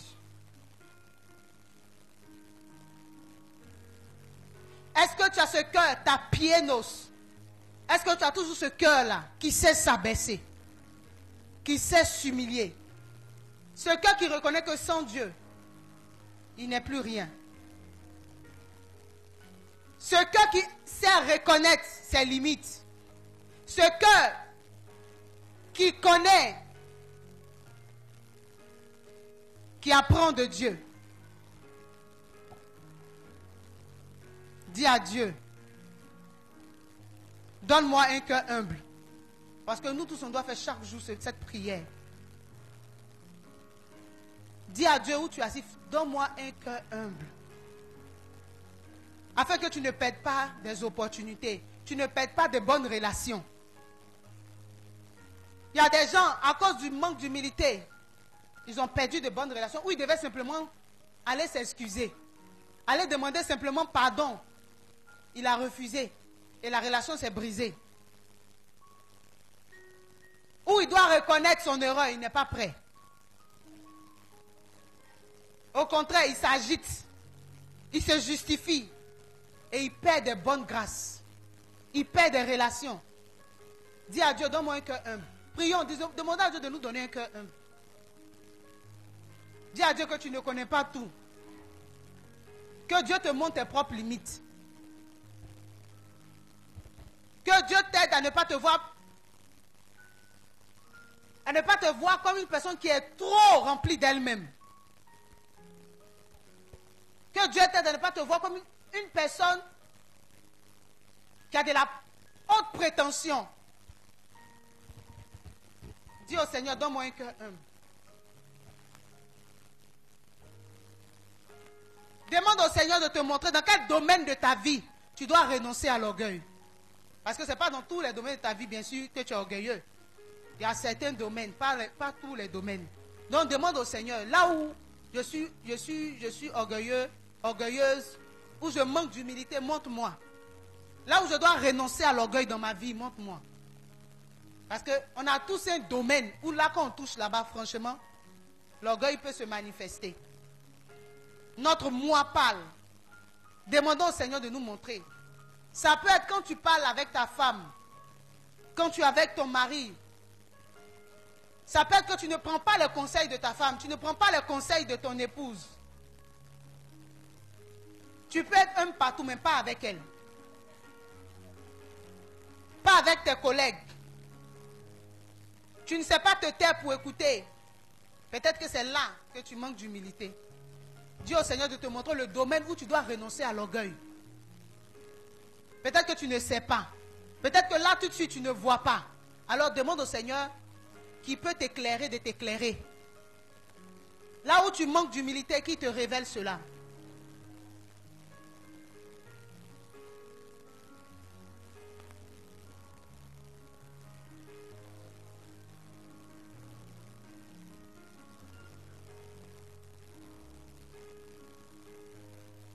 Demande au Saint-Esprit de t'aider à t'engager à marcher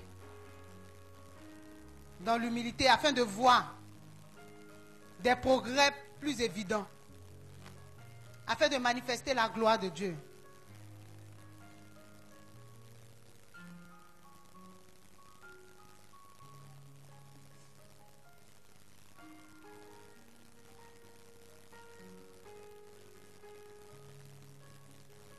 Prie le Seigneur bien-aimé.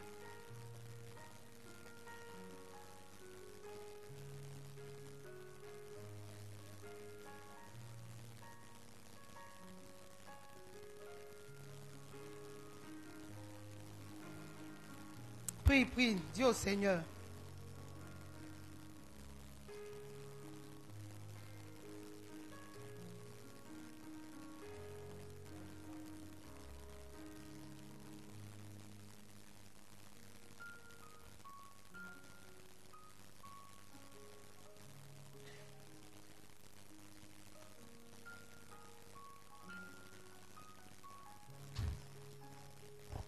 Alléluia.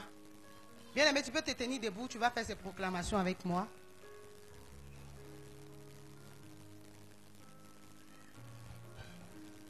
Déclare avec moi.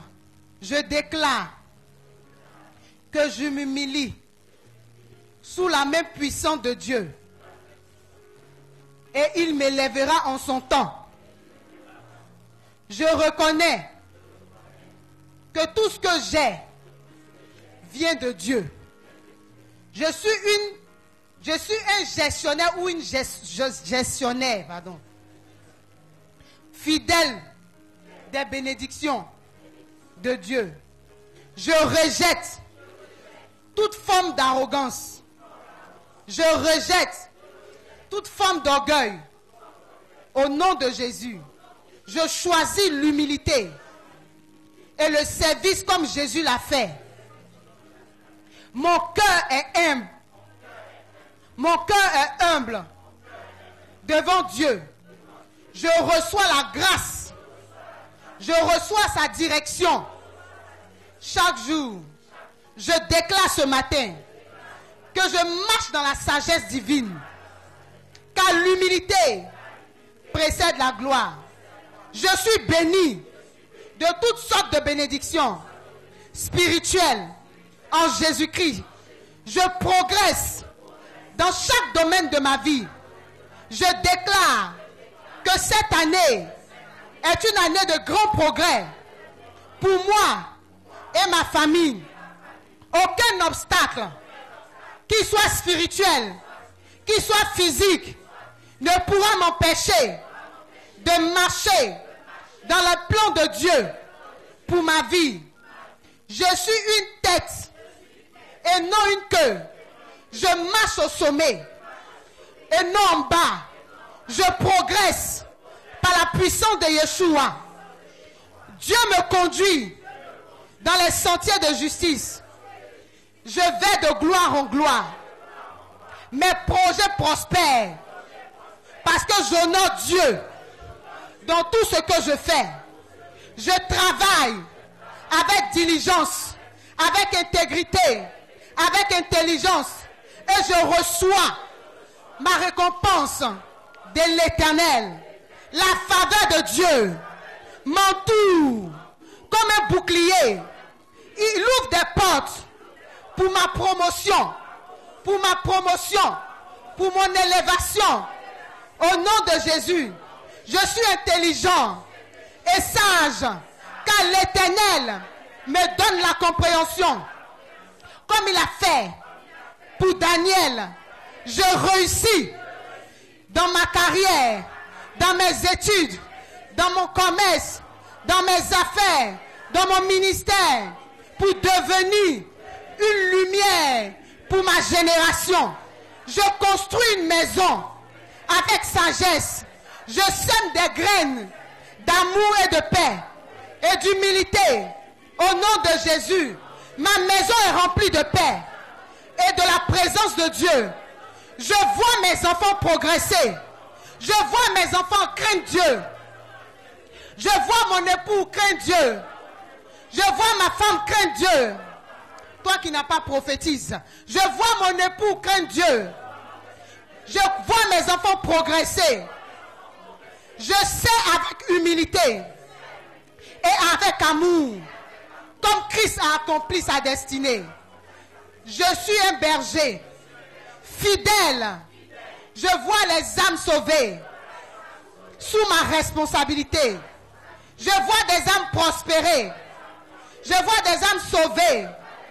Au nom de Jésus, je proclame que je suis plus que vainqueur et que Dieu me conduit chaque jour dans le triomphe. Jésus combat pour moi et je marche dans sa victoire.